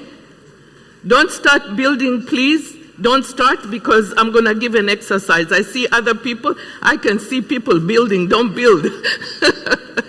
Don't build, because you'll have to break it. Okay? So think through objects, and objects are the Lego bricks. And I want you to release your creative energy. Everybody is creative. We are born creative. As we grow up as kids, we actually do whatever we want. As adults, we are always told, don't do that, don't do that, don't do that. So that creativity is blocked. Today, be a child. Be a child, enjoy. Okay? So your creativity should be up. And that's where you use your brain. So, you don't need to plan, because all the time plan, plan, plan is what you are told at work. Today I don't want you to plan. Okay? You can just build. And learning occurs when you use your hands. Right? Okay. So, the first thing, everybody now can open. Do we have to have one each? Yeah, you have to have one. Let me. Did everybody get this? Sorry. Did everybody get this? Everybody got this? You don't have? Okay, I don't think I have any more, but let me fix. Okay, so this is where you're gonna start building. Okay, that's your base. So you can open the envelope, the packet which I've given. Don't mix them, everybody has one. And because after you finish with this exercise, please put it back in the, because when I use it for other workshops, they have to be complete. So don't mix them. Okay? Oh, he didn't get. Okay, so everybody has got, you got? Okay, don't mix this. Everybody has to have that.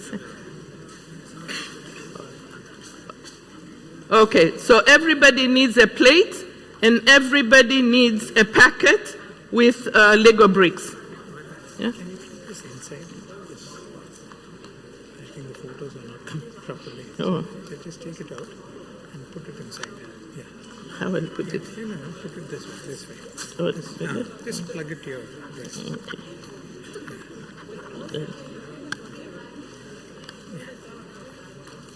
That's it. Okay, fine.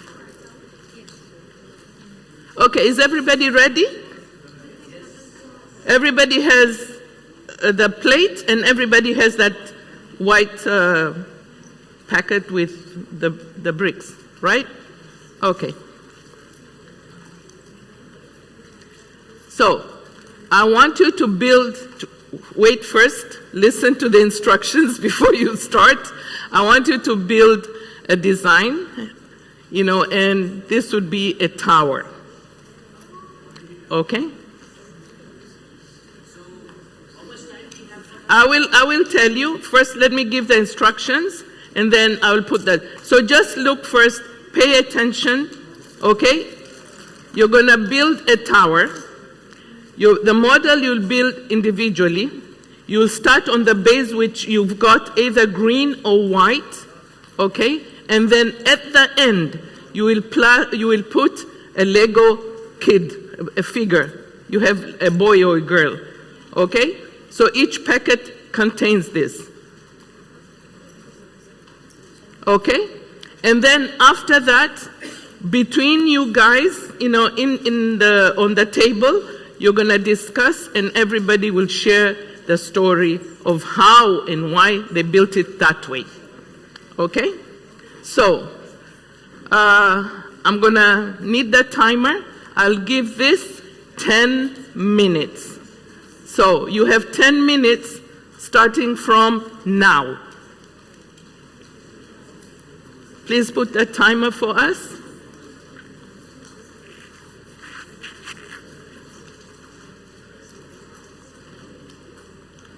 Timer, yeah. 10 minutes. Is okay?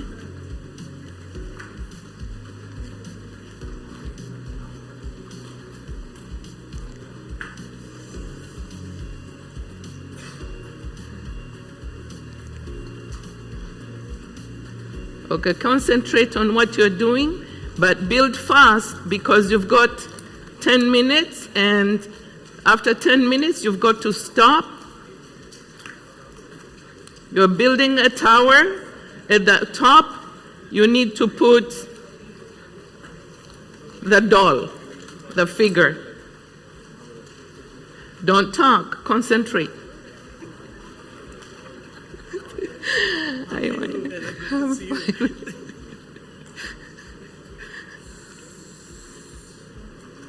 At least now they'll wake up.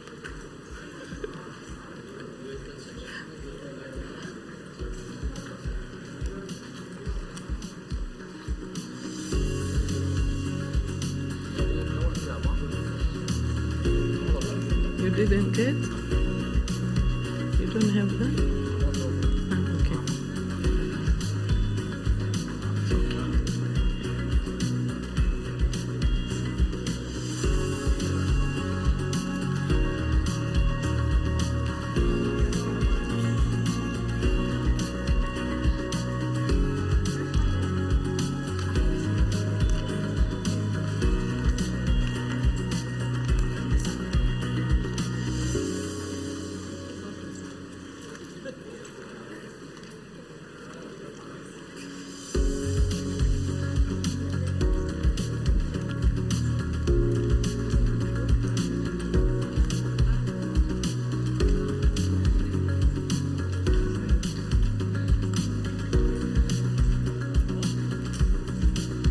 You need to build faster.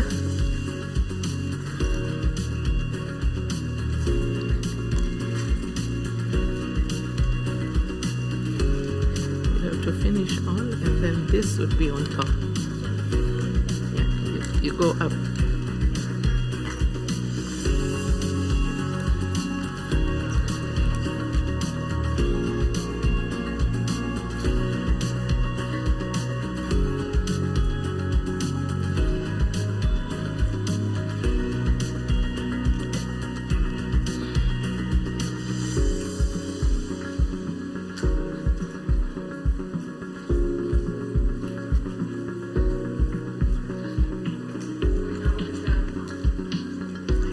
Okay, some others have finished. Actually, by now you should be done, because after that you will discuss how you built and why you built it that way. So please be fast. Let's finish.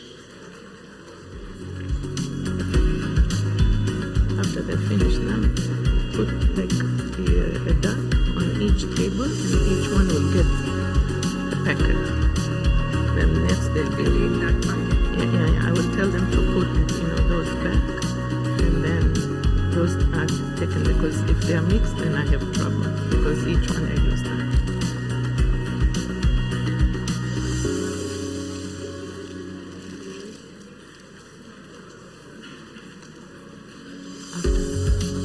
After that, just put dots first on each table, and then once they will take those back, you'll give them this. This is the second exercise.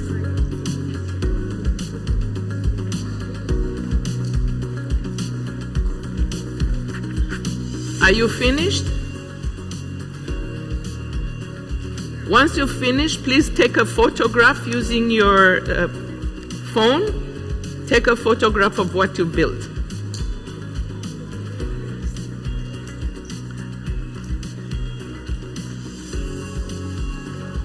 You finished? Okay, take a photograph of your tower. Tower goes up.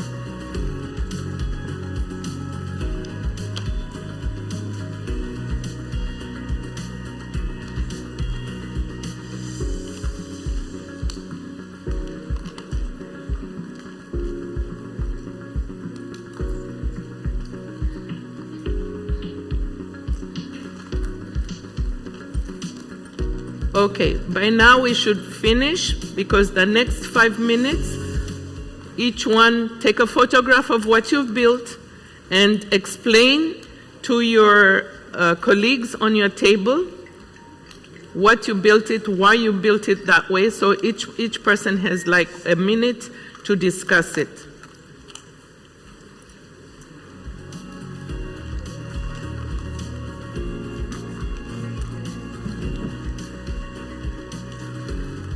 You should finish by now building and take a photograph of your tower with on top the figure.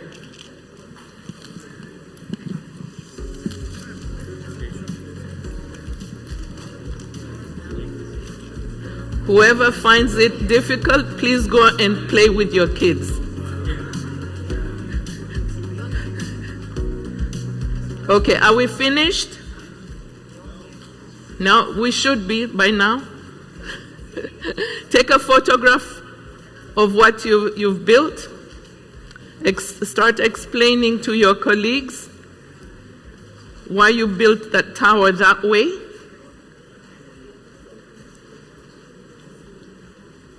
Everybody has taken a photograph of their model?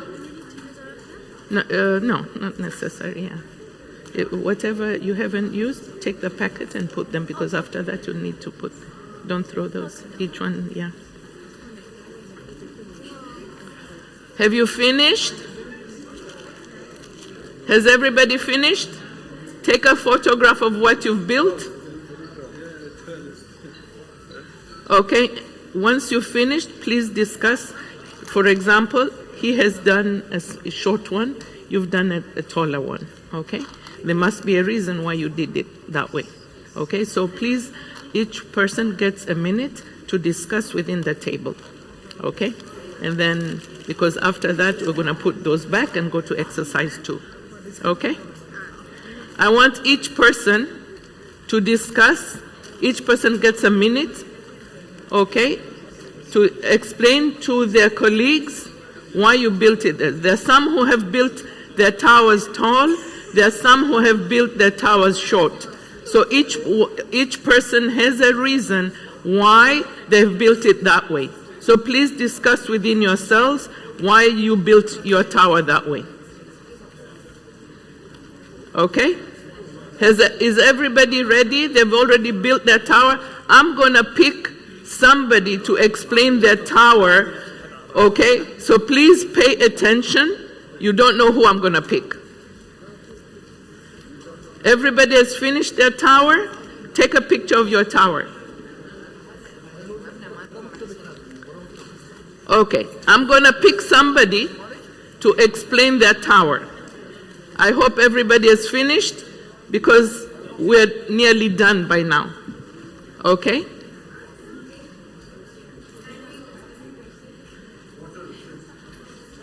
Everybody has finished? Take a picture. Everybody has finished? Take a picture. I'm going to pick somebody to explain because I can't give a chance to everybody. Okay, if we've finished this, we can take this back and put in that box. You'll see it's I've marked it, build a tower, so these go back there. But this stay, because they'll use it. Okay. Are you discussing? Please explain your towers to your friends.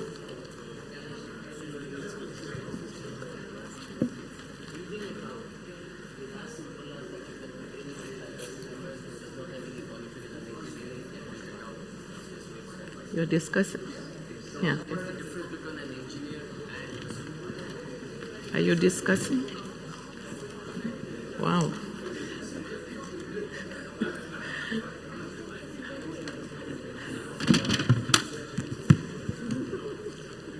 Okay, we're supposed to have finished this now.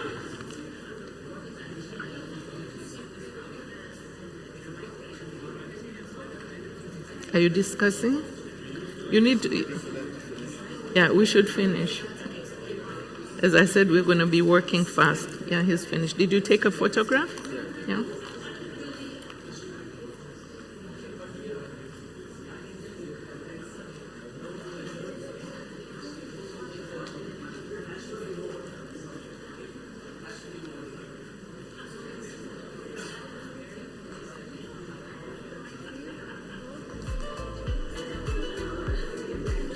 Are you discussing your towers? You finished? Okay. Everybody took a picture? Okay. I need. Okay, time is up. Time is up. Time is up.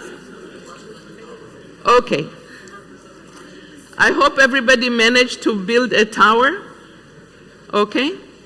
Now I'm going to pick somebody for them to explain their tower.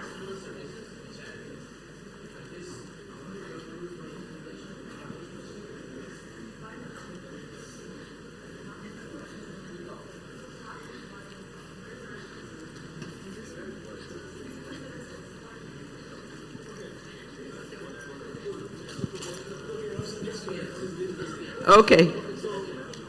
I've picked somebody to explain their tower. Can we zoom onto this? She's going to explain her tower.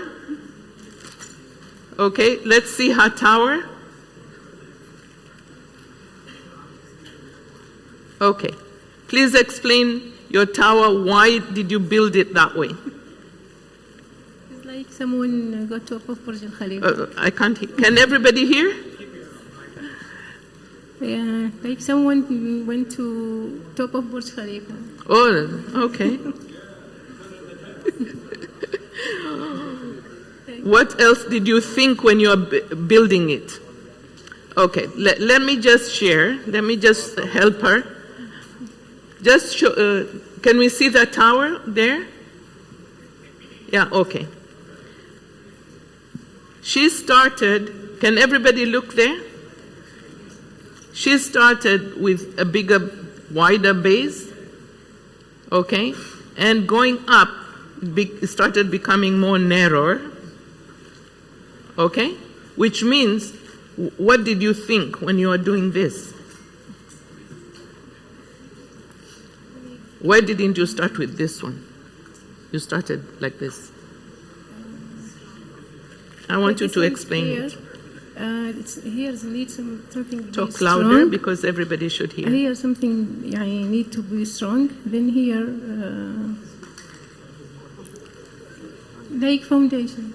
Okay, so she's explaining that she started with a stronger foundation, which was wider, and going up, obviously it became narrower, right?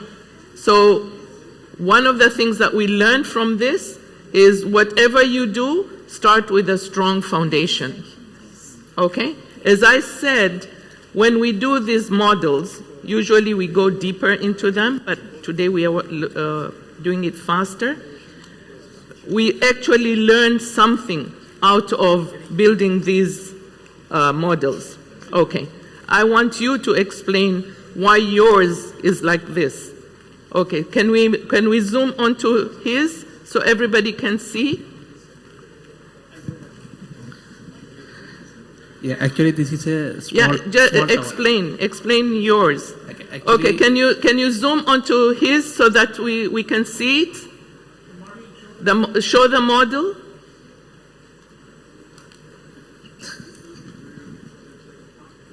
Here. Okay. So can you see the difference? Can you see the difference from that model to this model? Actually, everybody got the same blocks. Everybody got the same blocks in those packets. But look at the variety of towers that we've got, right? So everybody is thinking in a different way. Okay, so explain your model. Yeah, actually here I am built for a small business center and a service station. It's a model of service station. Okay. Thank you. Continue. No more explanation. Everybody knows about this. Yeah.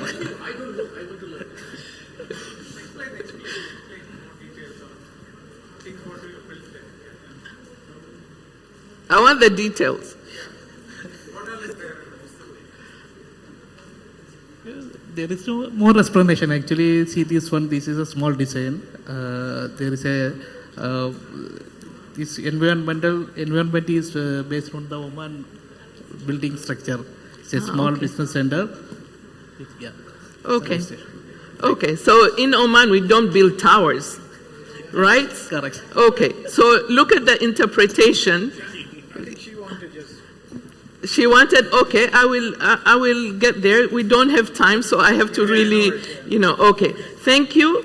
But what I was trying to show in this is you've got, all of you got the same number of bricks, okay? But we've got, everybody's output was different. Yes. Okay? So we learned that the mind works amazingly. Different people have different minds, so, the output of anything is different, okay? I gave everybody the same bricks, but everybody built it in a different way. Okay, thank you for that. Now, what I would like you to do is please help me with this. Take out your and put it back. Yeah, and put it back, okay? Because I will use those later on. So don't mix them. You can just build. I will do the job of taking it apart. You can say also one thing, don't take it home. Don't take it home. It costs me a lot. Okay. So just remove it from there. Put all the bricks into the packet which you got. Okay? Everything goes back, and please hand over to Lasya. Okay, we're gonna do the second one. Oh, this is for my daughter.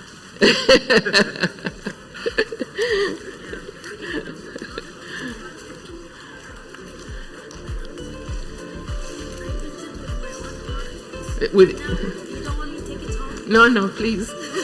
I need it. Everybody put those there.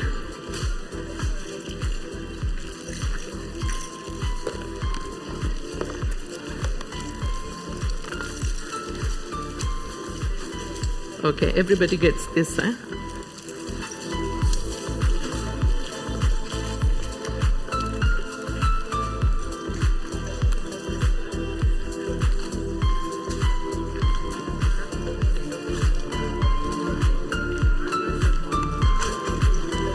How many are there here? Only two? Only two of you? Okay, so take those.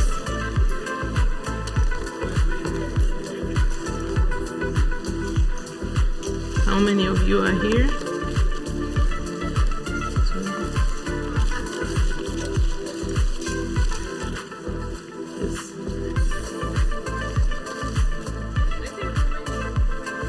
Everybody gets one of those. And this is your inspiration.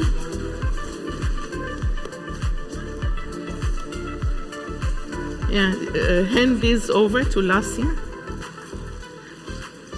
How many of you are here?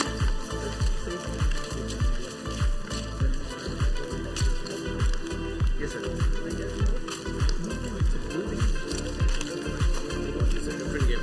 Yeah. Unfortunately, we have to move very fast because of the time. This is your inspiration.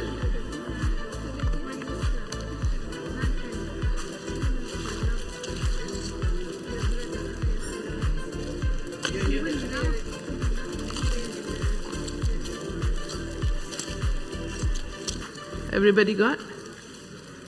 Okay, this hand over to Lasia. Can you take this? Yes, thank you.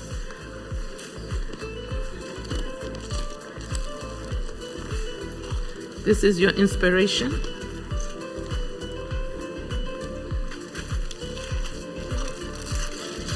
Yes?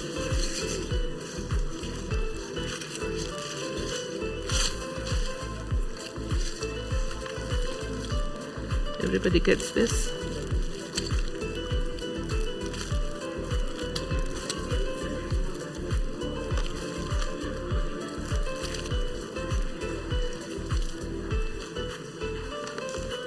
Everybody has to have one of these. Yeah, okay, so here's your inspiration, the ducks. You can't believe most of the CEOs will go like this.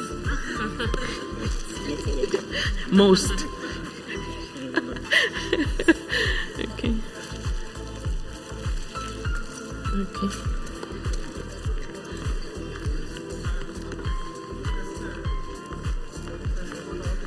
Yeah, I think everybody, no, ducks, I'm just putting them, these are the inspirations. Yeah. Yeah. Everybody has got, and these. Everybody got this? Yeah? Okay. Yeah. Just ask, yeah. Okay. Where's my thing? Okay, everybody's got, okay, so on the first one, what we did, we just warmed up and we practiced the storytelling. Usually when I do workshops, I get each and every person to actually talk and discuss, but today we can't do that. So I picked 2 people to do this. Next, everybody has a new pack with ducks on their table, okay? So what we're gonna do now, we're gonna build a Lego duck, okay? Yeah. They have not got, here, we need, here.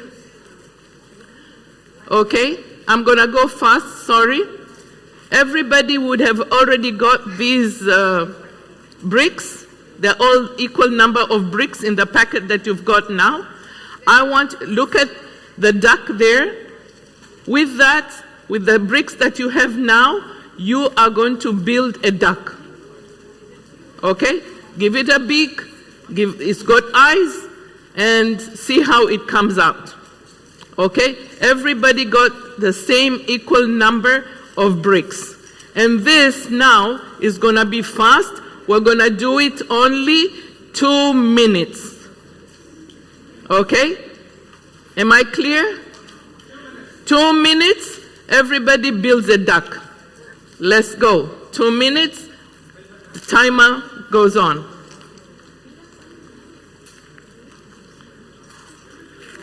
Your timer is on now, 2 minutes. The first one, I gave you more time because it was bigger and it's the first time you're starting to do it. So now you already have the skills to build and I want you to go fast. So now it's 2 minutes.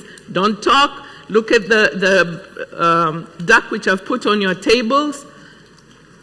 Build a duck. 2 minutes.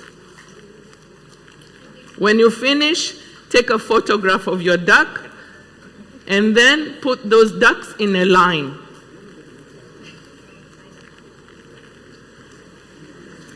Build your duck and then after that, take a picture of it and then put your ducks in a line in front. In front of your table, everybody puts their duck here. You don't need to put on the base. Just build it and then you put here. But take a photograph first of your duck. When you finish, it's 2 minutes, I'm finishing 2 minutes. So after you finish, take a picture. No, without the base. I want everybody to put theirs here. Yeah. Just build your duck the way you want and then put them here. But first take a picture of your duck.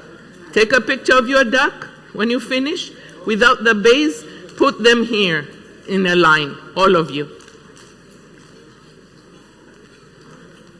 Ducks finished, put them here in a line after you take a picture. And you don't need this now, just put the ducks. Yeah. Okay? Finished? Put your ducks here in a line. But first take it, no, just the duck. Just the duck without the base. This is mine. You don't know how I go around looking for these. Okay, time is up. You're done? Okay, did you take pictures of your duck? Okay, take a picture of your duck and then put the duck in a line here.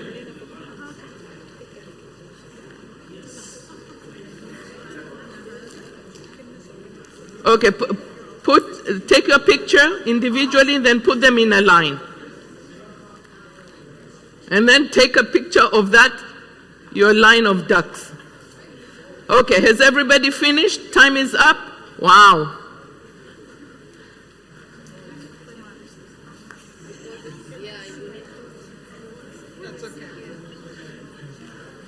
Okay. Everybody finished? Take a picture of your ducks.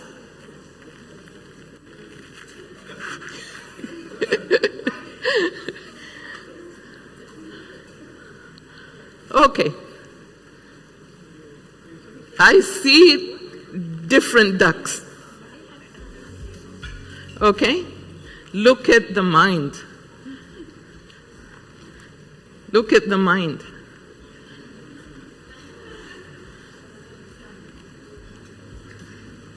Okay, everybody has finished their ducks, right? Okay. Now, I gave one simple instruction. Build a duck with the Lego bricks that I gave. It was one instruction. Look at the number of outcomes that have come out. Plenty. Okay? This is just to highlight that you as HR managers don't underestimate the people who work with you. You post and say, guys, I need ideas. You don't know who will come out with the best idea. Most of the time, it would be one person probably that you've underestimated all the time who does not talk. I will tell you my simple example. As a student in university, I used to sit at the very back and not talk. I remember in one of the classes for advertising, my professor gave me a B, and I was a straight A student. I asked, Doctor, how did I get a B? And I know I did the exam very well. And the answer was, Huwaida, I know. I've had you in several classes, but this was advertising. You had to sit and talk and express yourself and whatever, and you did not do that. I wish you could see me today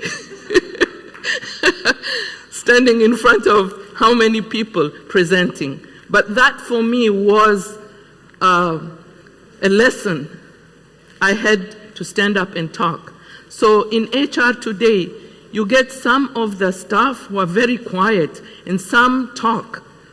And most of the time we overlook those people who are quiet. Now, this is a good example to show you that the mind of the human being really works. You give them one task and different people come out with different results. This is an example of this.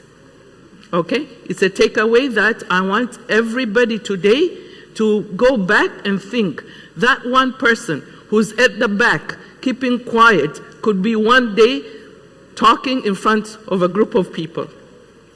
Okay? Thank you. Okay.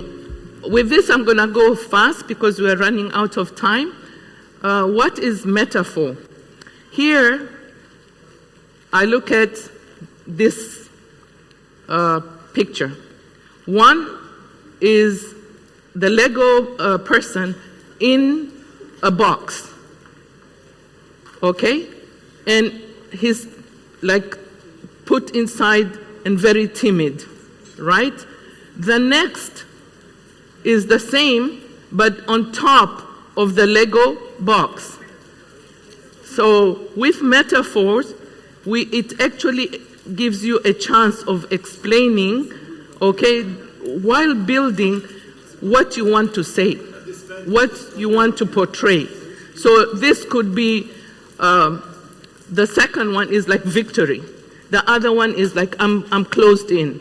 So with Lego, I want you to be able to express yourself, okay?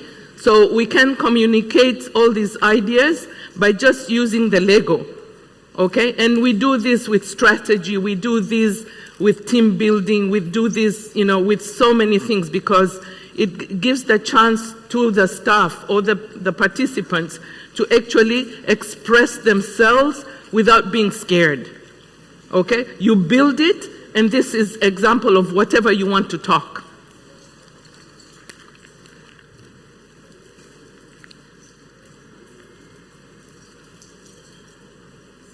Okay? I picked two people before to actually express themselves, right? From the model that they have built. And this is what you're going to be doing today on the next models that I will ask you to work on. Okay? So you will learn also storytelling. Okay? Explaining whatever you have built. Okay. Now this is the challenge that I've been given today. I want you to be able to talk, to express yourself, and to become the best storyteller in the world. Okay. So now, I'll give you a chance to go in front. You will take 20 bricks. Don't take many, because if you take many, it's going to take you time to build. You see the difference? Where on the first one, I gave you a full pack. It took you time, and I gave you time. The second, I gave you 2 minutes. Was it 2, 3 minutes? To actually build, but it was with few bricks. Okay? So now, choose 20 bricks. Okay, you'll come up here, choose from the selection 20 bricks that you're going to use to build. Okay? So let me just give you, you know. Oops, sorry. Okay? So 20 bricks. I'll give you some words just to help you out. Usually I don't do that, but because of the situation today, I'm going to give you some words. And then you have to give, when you build, you have to give a meaning to that model that you are building. Okay? So let's start. What does productivity mean to you? That's the question. I want you to build it. Okay? I'm going to give you cards, and you can write five words that you're going to explain, but I'll give you the cards that you can write.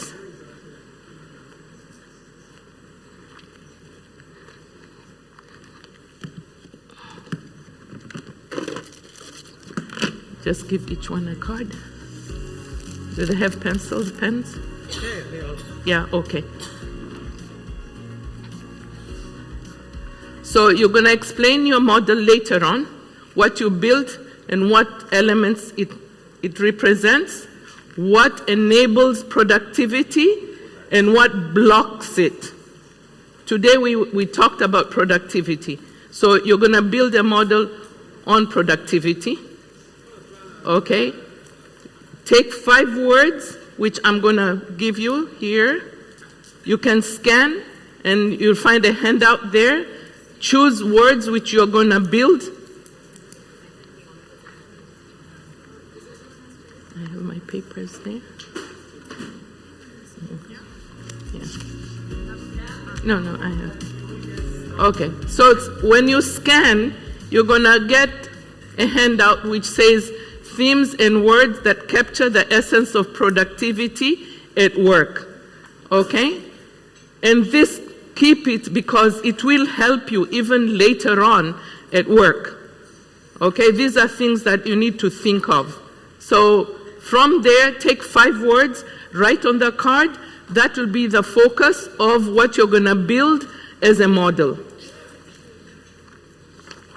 Okay, so you have core productivity concepts, you have value impact, you have mindset and behavior, you have energy and human factors, you have collaborative systems, and innovation and growth, and time and execution dynamics. Okay, so each one, you find words there that come under that category. So that should be like your focus. Choose 5 words, and that is what you're going to use while you're building. Am I clear? No. You decide, what category you want to build, and choose 5 words because that's going to be your focus. Otherwise, you're just going to build without thinking.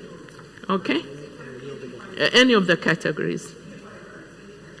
And then just remember, write the category in your 5 words. Because later on, you have to give a meaning to it. And they give 3 cards. Just one card. And on that, just choose a topic and then put 5 words. So when you build, you use that. Okay, so everybody got a card? Everybody got a card? Yeah, choose a category, choose 5 words. That's going to be your thinking process on building. Clear? Okay. If you've finished, think about it and then go up there, choose the Lego bricks, 20 only. If you want 25, I'm okay. But the less you choose, the easier it is to build. If you choose many, then you're going to take time. And this will be timed. Take 20, but before you go up there to choose, just make sure you already think what you're going to build.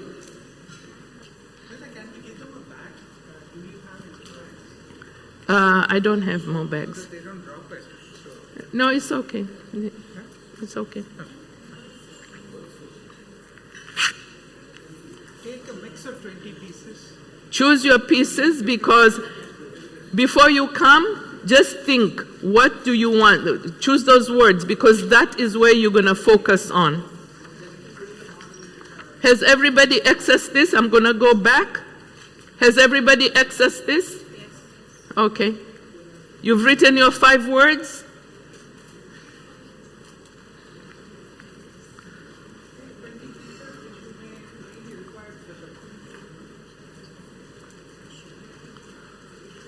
Enjoy, take your 20 pieces and build whatever you want.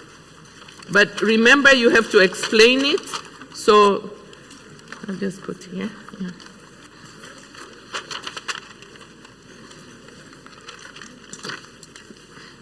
You can take it and then build it in your table so the others get a chance to pick it up. Yeah. So, okay, let me explain. I said here, that's the question. What does productivity mean to you? Okay? And then you have to build how it looks in your organization. So you have the 5, yeah? Can't you take this? No, the big head is only for me. Okay, so you write 5 words, choose 5 words from that. Yeah, okay. And then when you build a model, because you'll have to explain what you built and the elements that represent it. Those elements will be the 5 words. Okay, so Okay. I built it Yeah. according to what I have. Yeah. Okay. This you can leave there because you can build on it. Just choose.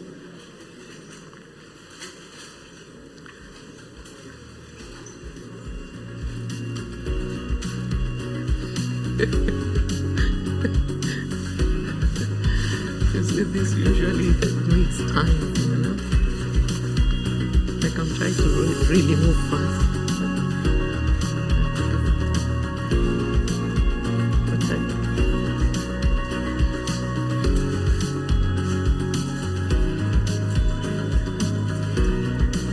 I'll have really? Oh, good. Thank you.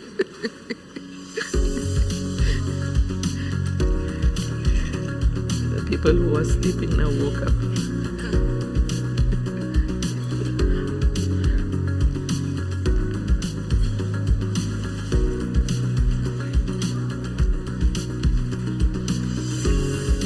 You see, when you give them this time, they have to sit and think. And then, you know what? For me, this I enjoy. And there's a difference, you know, when you enjoy something, it's fun.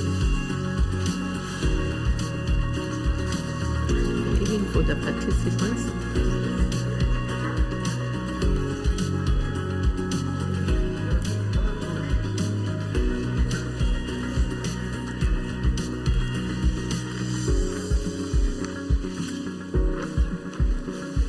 Okay, I don't need this anymore, so everybody is taken.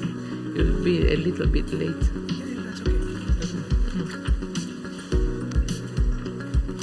You want? Oh, good.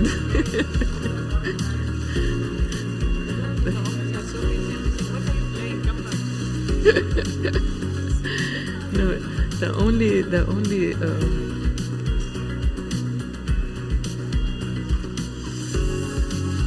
Okay, has everybody taken their stuff to build?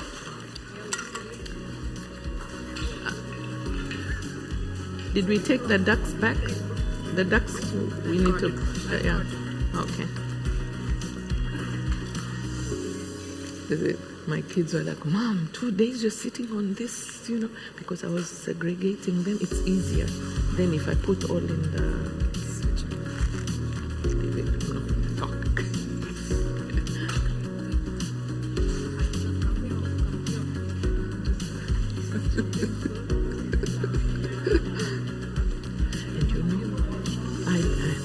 I didn't have enough of the plates. I had to order. And I was like, oh my God, I hope they will come on time,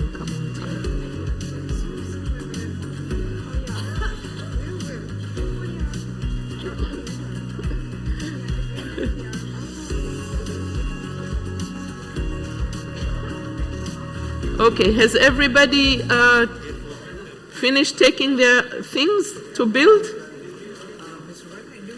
Group one. No, this individual. We'll do group after.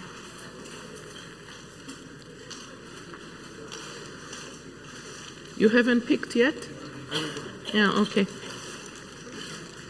Okay, start building. When you finish, yeah, not yet. I haven't. I'm not going to give them a lot of time. Okay, 20 pieces. Please go back now so we can build. Go back so I can put that timer. I'm not going to give you a lot of time. I have less than 20. If you want to start building, and then if you want, you can take, maximum is 20.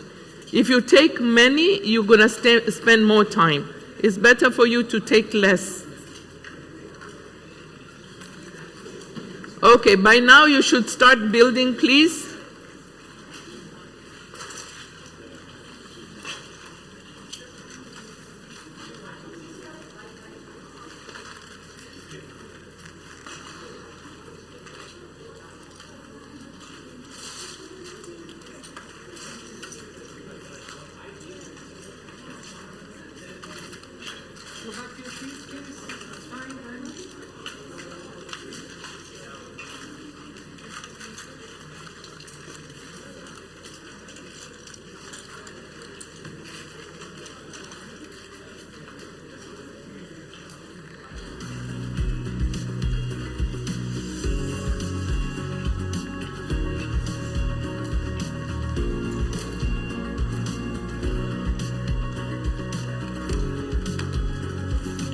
Okay, get to a place now, start building. See what time.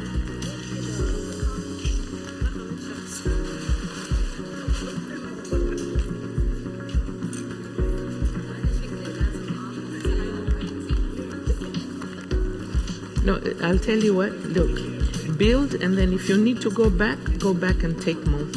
Yeah, that way, you'll move faster. Okay, so just start to think and then build. You see, I segregate because it becomes easy. Because after that, there's boom, everything. But before I go to, I sit and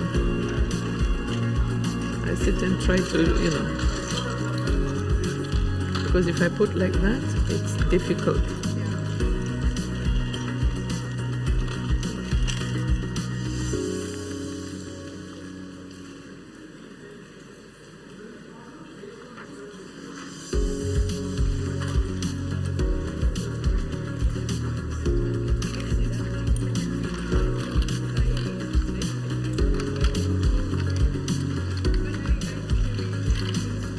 Okay, everybody has selected their models.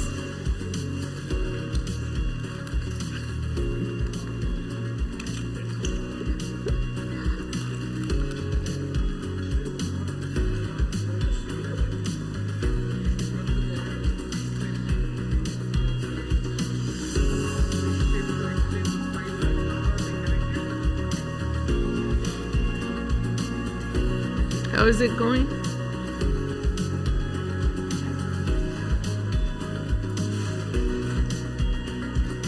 Nice.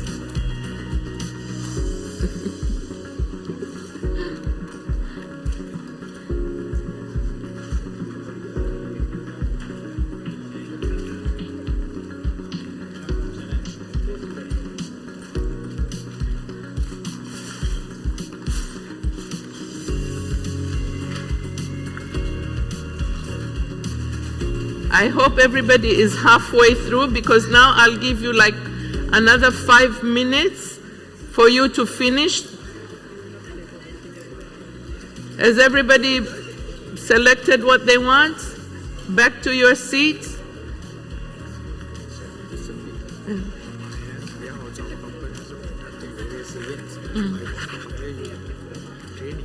Okay. Okay. Usually I work through through Venkat. Yeah, Venkat.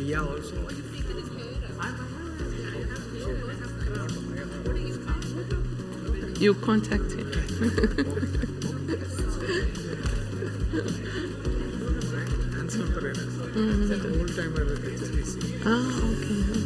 Okay.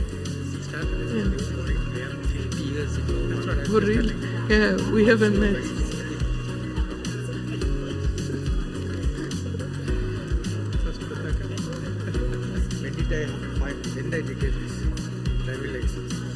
Oh my God. 2002. 2002 year. Where's it? Where's original? No, this is. Oh, It's here. it's a duet. Dated first issue. 75. Oh my God. It's 75 in Salala. And both how they give motorcycle and cars both together. See. Oh, okay. I'm here for 50 years. This is So, are you with whom are you? HSBC with 35 years. I did the PDC and retired. And now I run my own company. So when I want, I'll. Yeah, sure. You can give me your card and I will text you. Okay, that's fine. Because I freelance, so yeah, I'm retired, so I just freelance. I worked for Bank Muscat before, and then after that I worked for Bank Dhofar. I was overseas a couple of years, and then came back, and then I retired. Yeah, I'll get in touch with you. Yeah, thank you. Huwaida. Yeah, thank you. The Shahimi. Yeah.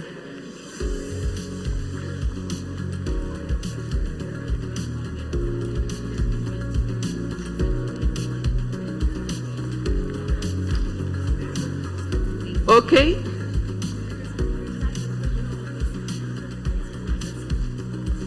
Everybody should be ready by now. Yeah? Everybody has their, take a picture of your model after you finish. Keep the words that you have written down. Everybody has finished?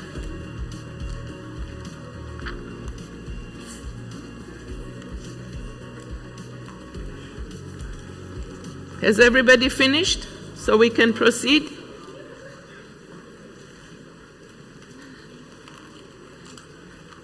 Try to finish.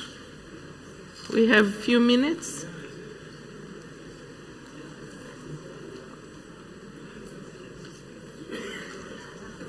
Be ready to explain your model.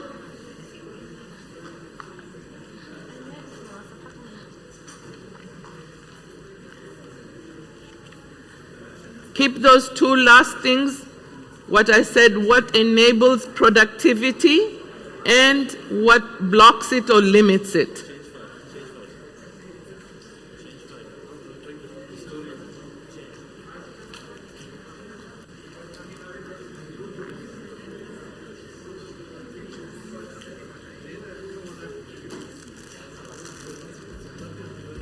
Is everybody ready?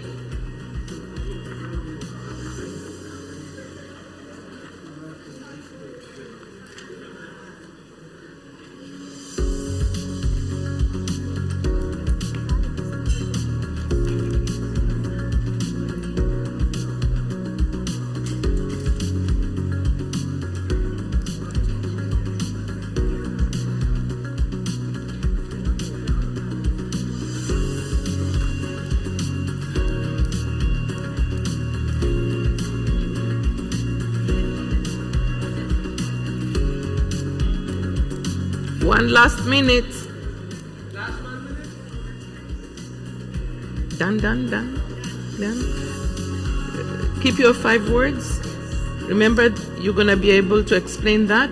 And with whatever you have built, we're going to go to the next. So make sure that you have your 5 words you've already built. Okay. You have your 5 words already built. Be ready to explain your models.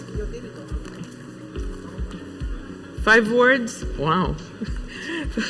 5 words already built? You didn't build? No?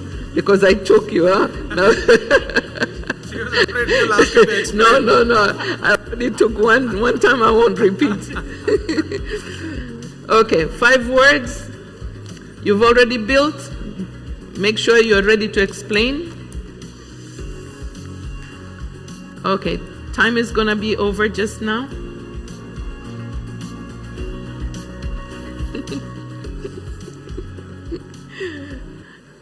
Okay, time is up.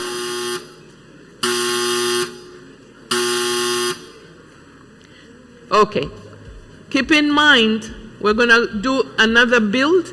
Keep in mind now what enables productivity and what blocks it. Those are 2 main things that I want everybody to keep in mind, okay? Before we go to the next.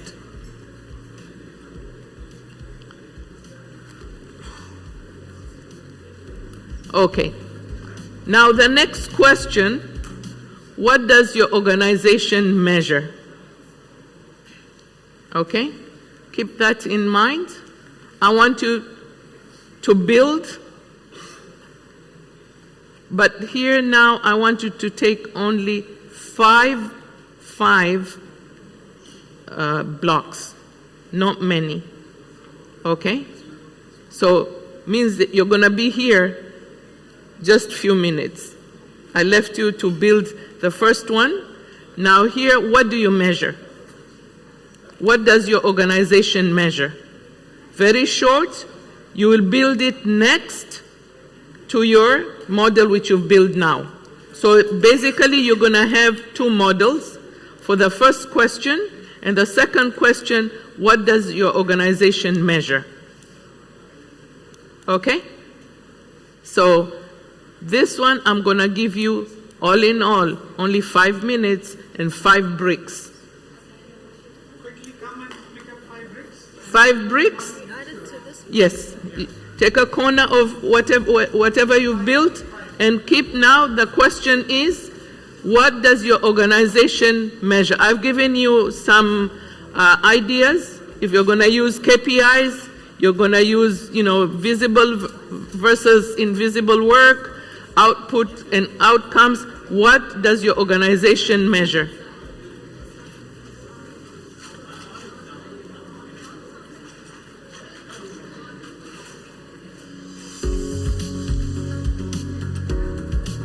Okay, give them 5 minutes to choose.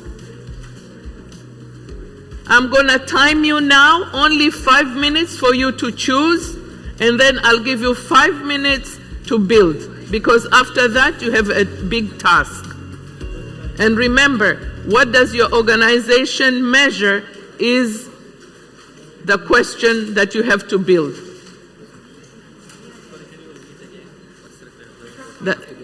What you have to do now? Yes. Yeah, okay. I've put here the build 2. The question is, what does your organization measure? You can look, how do you usually? Yes, No, you take new, but only 5. So it's short, yeah. So is it KPIs? No, whatever you want. What do you measure? Is it KPIs? Is it work? What do you actually measure? Okay. Only 5 pieces, and you build it on your, so you'll have two models. Yeah. Separate on a corner. Yeah. What do you measure? KPIs? What? I don't know. Okay. Yeah. The question is there. The question now is, what does your organization measure? Take 5 bricks and build it on the side of your model. Okay? So don't take too long there, only 5. And I've given you examples there of what could be you are measuring at your organization. So just build a small model.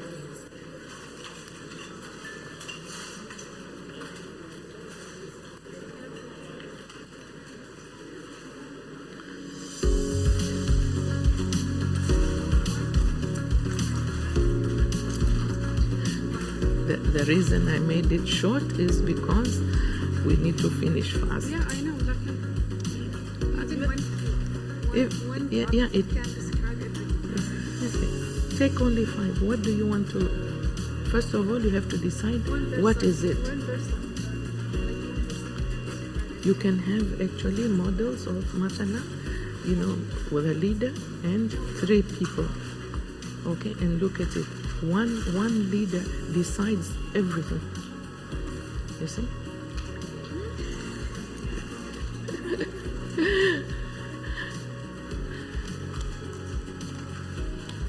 This one, I want you to use very few bricks. Yeah. Okay. Whatever you're gonna build, what you measure is what I want. A 1 word to it, because you will need to build it later on when you do the shared.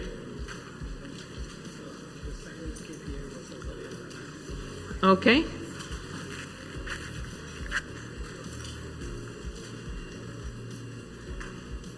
Everybody by now should have already picked what they're going to measure. Decide what your organization measures.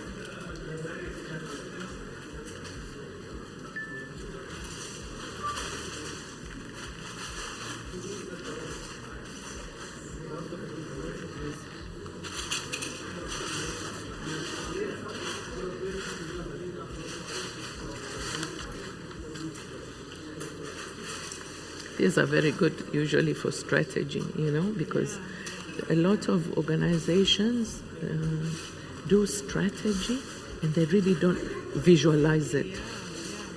So like this, we build and then keep the models as pictures for them to remember.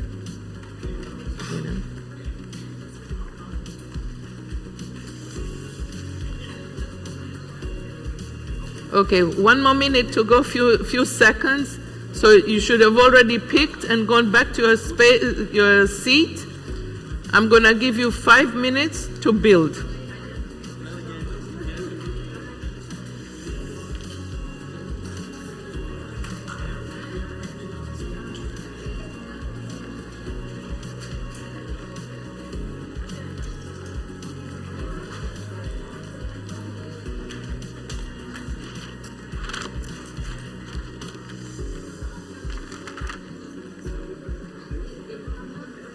Each table now gets this.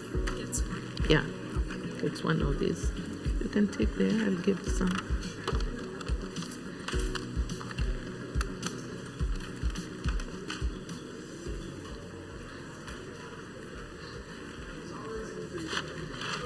Each table gets one.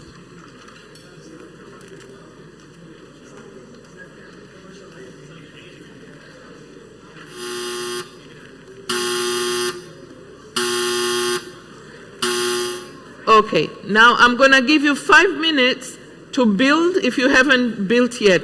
Has everybody built or not yet? If you've built, then we're going to go to the next. Has everybody built the second question, which is, what does your organization measure? Has everybody built? Yeah? Okay, so in that case, if you've already built, we're going to go to the next. Has every table has one of these? Yeah? Okay. You're done? Okay, so you've already answered this question. What does your organization measure? And you've already built it. So on your plate, you should have 2 models. One of the first question, and then the second of the second question, which is, what does your organization measure? Okay? Please pay attention, because now is the real work. Okay?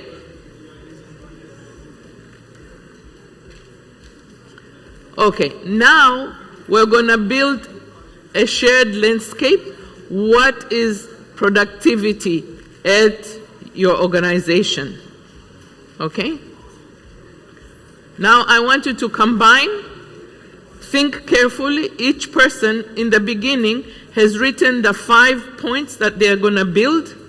Okay? Now you will work collectively as a group. I don't expect that you're going to take each and every part of the model. You're going to take the relevant ones and build combined.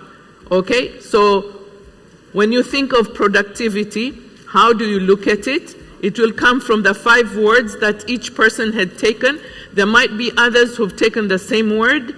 Okay? So you will eliminate one part, but the rest you're going to combine. So it means that there are 5 of 6 people per table. I want ideas from each person put together as one landscape. So now we're going to build the landscape of how, productivity is represented in your organization. Am I clear? As a group. As a group. Now you have this. You're going to merge. Now you're going to merge. Okay? So don't break them down. Don't break them down. Let me explain again. Now you're going to merge your ideas. Remember, initially, each person took 5 words and built their model. Okay? Second, you have 5 bricks, and you built a model on KPIs or whatever you've built. Now, we're going to look at productivity in the organization. How do you represent it? So now it's all your minds built on one. Am I clear?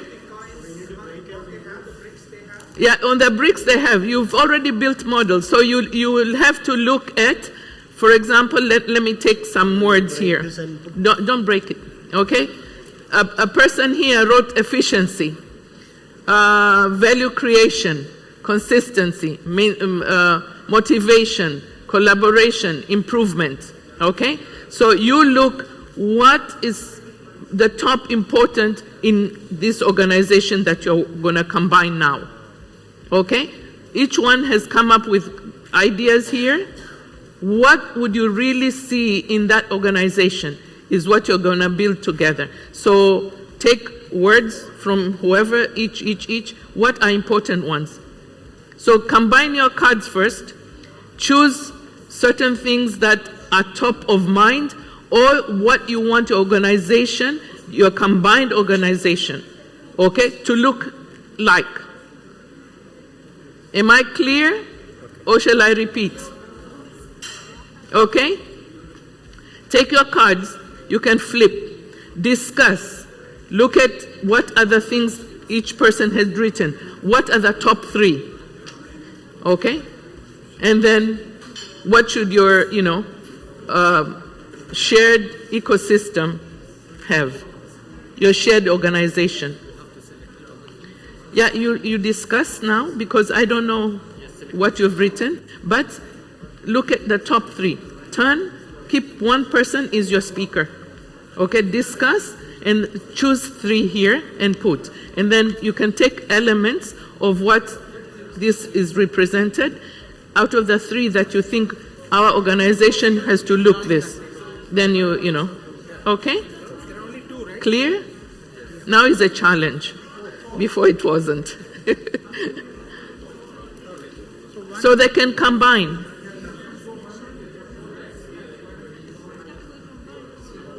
Okay, shall I repeat again? Okay, look at your cards. Look at your cards. Yeah, you'll build one. So look at your cards. Look at the words that you've written. What are the 3 top important ones in an organization? If you're looking at representing, productivity in your company. Okay. So there are many things, but choose 3. What is important in your organization? This organization now. Okay? So you can choose one word from here, one word. I don't know what you've chosen. But you have to discuss, how do you see your organization? Choose 3 important things. And then just flip one card and write those cards. And then you can take part of it and part and put together on the 3 which you have agreed on. Clear? Okay. Shall I explain again? You got it? Okay, so on the cards, you have written 5 words, okay? Choose agreed first.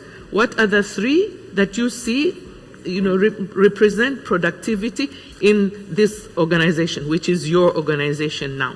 Because before it was individual. Now, top 3. Flip, write the 3, because at the end, I want to see what are the things that everybody looks at when it comes to productivity. Okay? Yeah, thanks.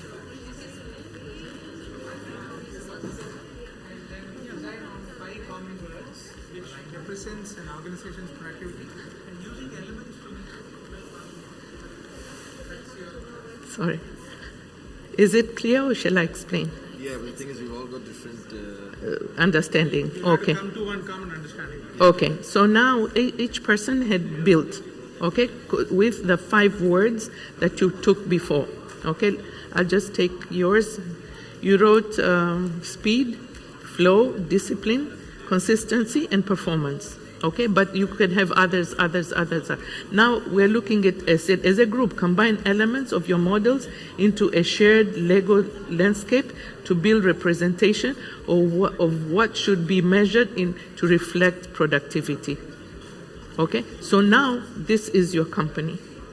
Okay, when you look at productivity, look at all these elements that you have written. I want you to choose 3 because you can't have too many. Okay, choose 3. What are the top important things that you should have in your organization to represent productivity?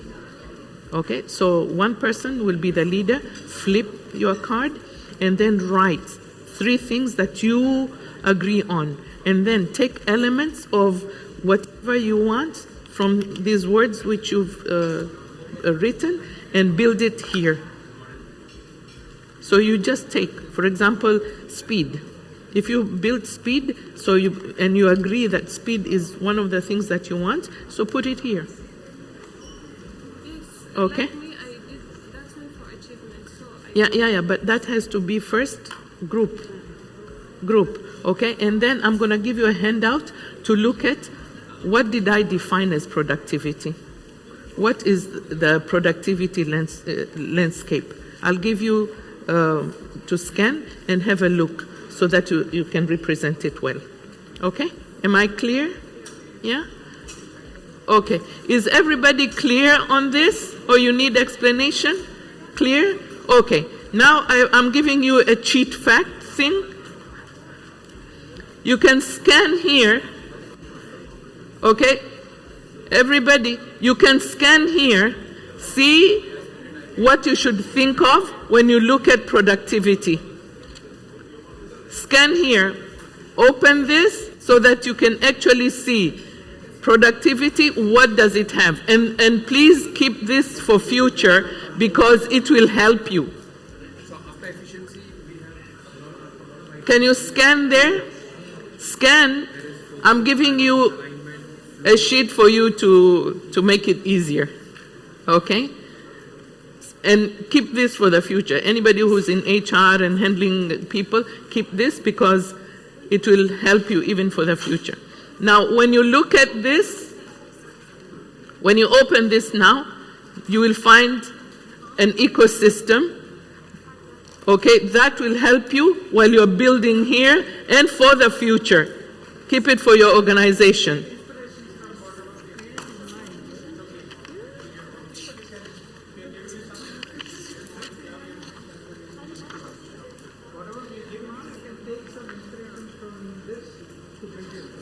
So you will find there the productivity ecosystem. Okay, now I've said here, productivity, you look at direction, execution, energy, systems, impact.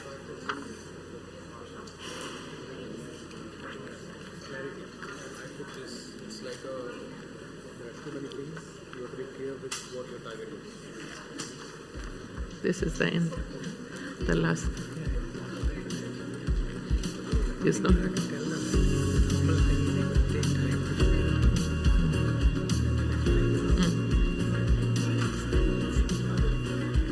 Will take time. I mean, this I'm like cutting it.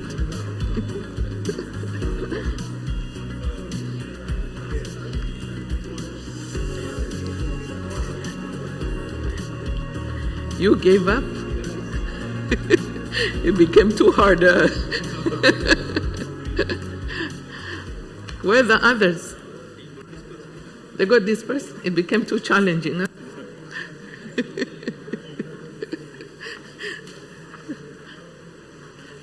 Usually people think it's fun, but it's a lot of work. Are you building your common one? Yeah, but you have to actually, what you need to do, but they are not there now. What you need to do is, you take words from all, and you have to look at what are the 3 important ones. Top 3, what you look combined, and then you build. What are the 3 top ones? Yeah, and this is the last. So call them wherever they've disappeared. From the notes, take 3, which are the important. If you had an organization, what do you look? Yeah, okay. And if you scan, you can scan that. You can scan that. Yeah, okay. And that gives you an overall, idea on what. They've gone or what? You can take their things and build it into one. Yeah. Look at, choose only 3 words, which is most important. If you had an organization, what are you looking at? And build that.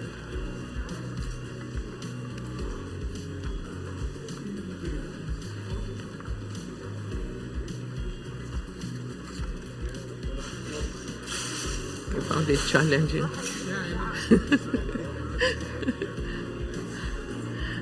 Most of the time, they think it's easy. But when you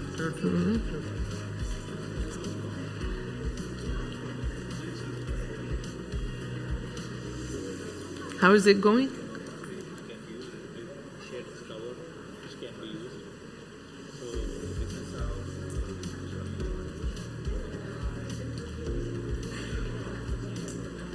Is everything okay? Yeah?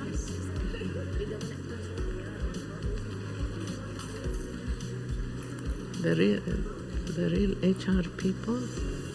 Yeah, these are working.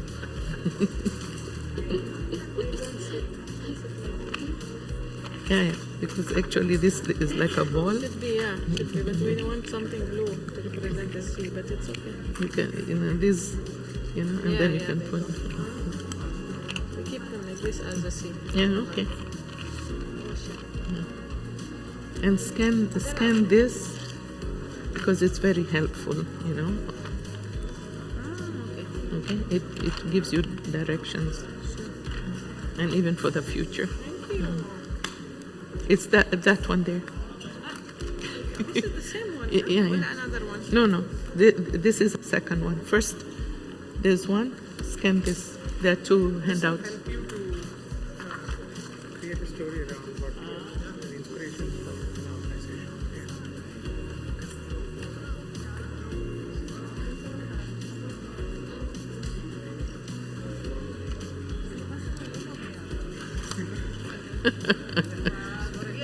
You're ready? Okay, fine. So keep your story ready before.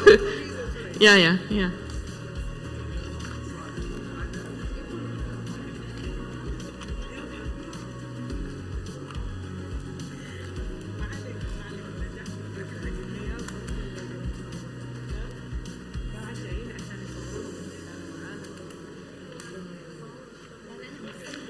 Has everybody finished your combined system?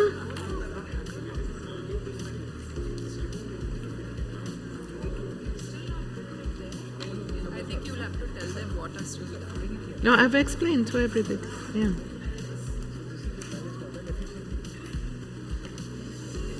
Make sure you have your 3 words, which you've. You need to have one single model. Yeah. Now is what I said here is a shared landscape, because first you built individually what you thought your organization is. Now I've said build it as a shared, system. Okay, meaning that you have a company. Okay, what do you see as productivity? Obviously, there are a lot of words that I had given, lot of things to think of. But now, if you had the top 3, what would you want to focus on to represent productivity? So that's why I said, each one has written many, but now just flip and one person is going to drive the whole place. You decide what are the 3 top things that you want to focus on. The issue is everybody was thinking differently. Now So is to combined. build, Yes. one model out of it. Yes. Is slightly different. Yeah, yes, and that's why it's a challenge. It's interesting. Now we understood. Yeah, because it's the same. For example, I do this for organizations who are doing strategy. Yeah. So you need to be able to look at what, for example. You need a very efficient CEO to build everything together. Yes. Yeah. How many minutes do you need?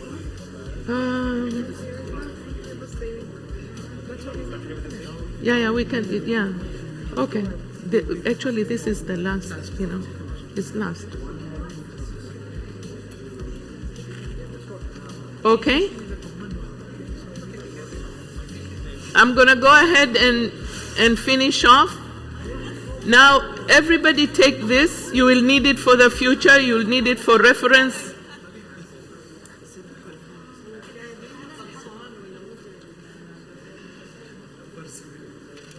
Okay. Now think on your model that you have built. Okay? Now you have a combined model, okay, which is your company, your organization. Sit. Okay? Now you have your organization. These are the things that I want you to think of, okay? What are the elements? What are connections? Because now you had a challenge. Before you actually built, each person built, okay? Now you've combined everything which you have built as individuals, you've combined it into one model. So I want everybody to think of what are the connections, what are the enablers of productivities, what are the barriers, and what are the leverage points. Because when you have an organization, these are things that you have to think of if you have productivity issues, right?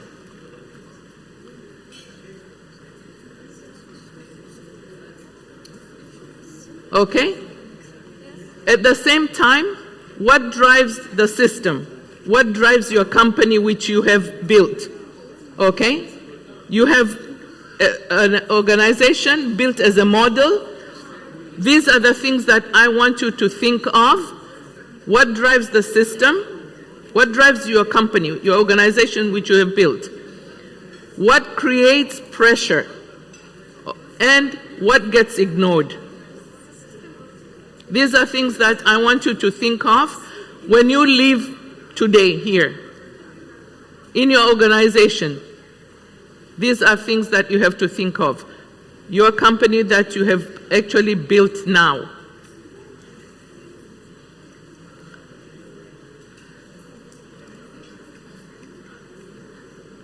Okay? What surprised you? Because once you have your model done, what are the things that you overlooked, you didn't think of? And now today you've highlighted on the models that you have built. What surprised you?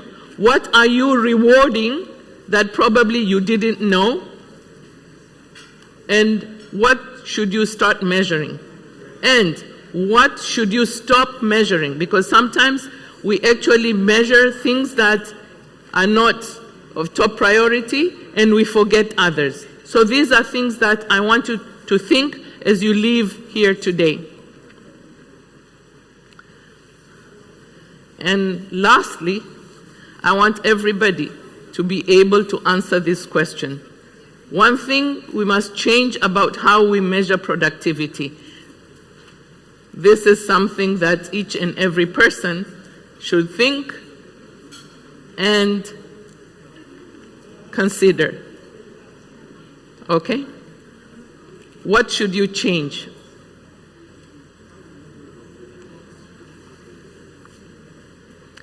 And thank you very much. I know I have pressured some people to think fast, but I hope that you've enjoyed this workshop.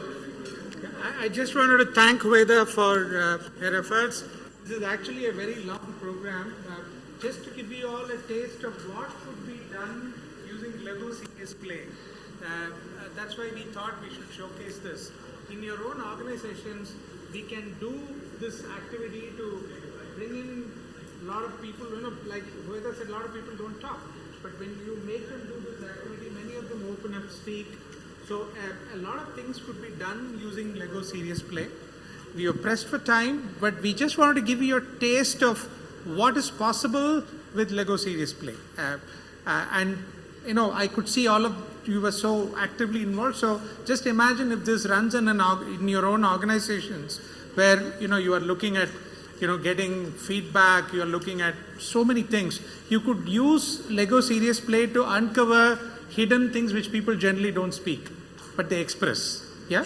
So it's a great tool, and thank you, Veda, for all the efforts.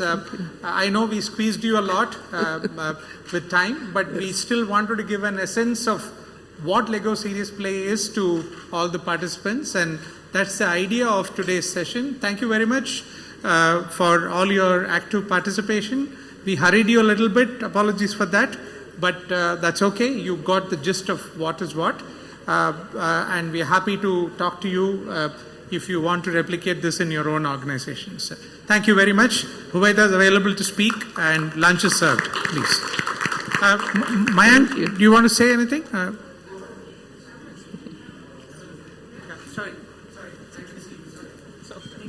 Okay, welcome. Well, I honestly love the energy. I have to say that it's past the actual time. We said 2 p.m. and we actually went a bit above, but well done. Give yourself a round of applause, first thing. Well done, beautiful energy. Thank you to Mrs. Huwaida Shehmi for this wonderful session that she had put together. And with that, we do come to the end of OER Business Summit 2026. But before we leave you, we do have to thank some people who are our strategic partners. And that is Oman Arab Bank, Tajir Finance, Hema Energy, Phoenix Power, and Dhafar Insurance. Our associate partners at Tamman Atfa, so Tamman Ferro Alloys, Oman Qatar Insurance Company, Business Gateways, Khazain Economic City, Green Umbrella Recruitment, Gulf Mushroom Products Company, and Muscat Overseas Group. Our automotive partner, who you can check out their vehicles are available here. We have Changan Auto, our knowledge partner, Rab Consulting. Our online media partners are OER Live, and Arabic media partner is Alam Al-Iqtisad. And a big thank you to all of you for being part of this show. And we do request you to join us for lunch. Lunch is outside once you wrap up your session and you make sure that everything is well. Thank you for being with us, and looking forward to see you in the upcoming OER Business Summit. Thank you very much. According to that topic, yeah. I can understand. Yeah. Thank you very much. You're welcome. If you can help me, please, just dismantle and put in the box. Okay, so before we go to lunch, let's help Mrs. Huwaida out by dismantling things and putting them back in the box. Dismantle and put in this box. And then please enjoy lunch, and looking forward to see you in the upcoming events. Yeah, thank you. Just put them. It's my job later on to segregate.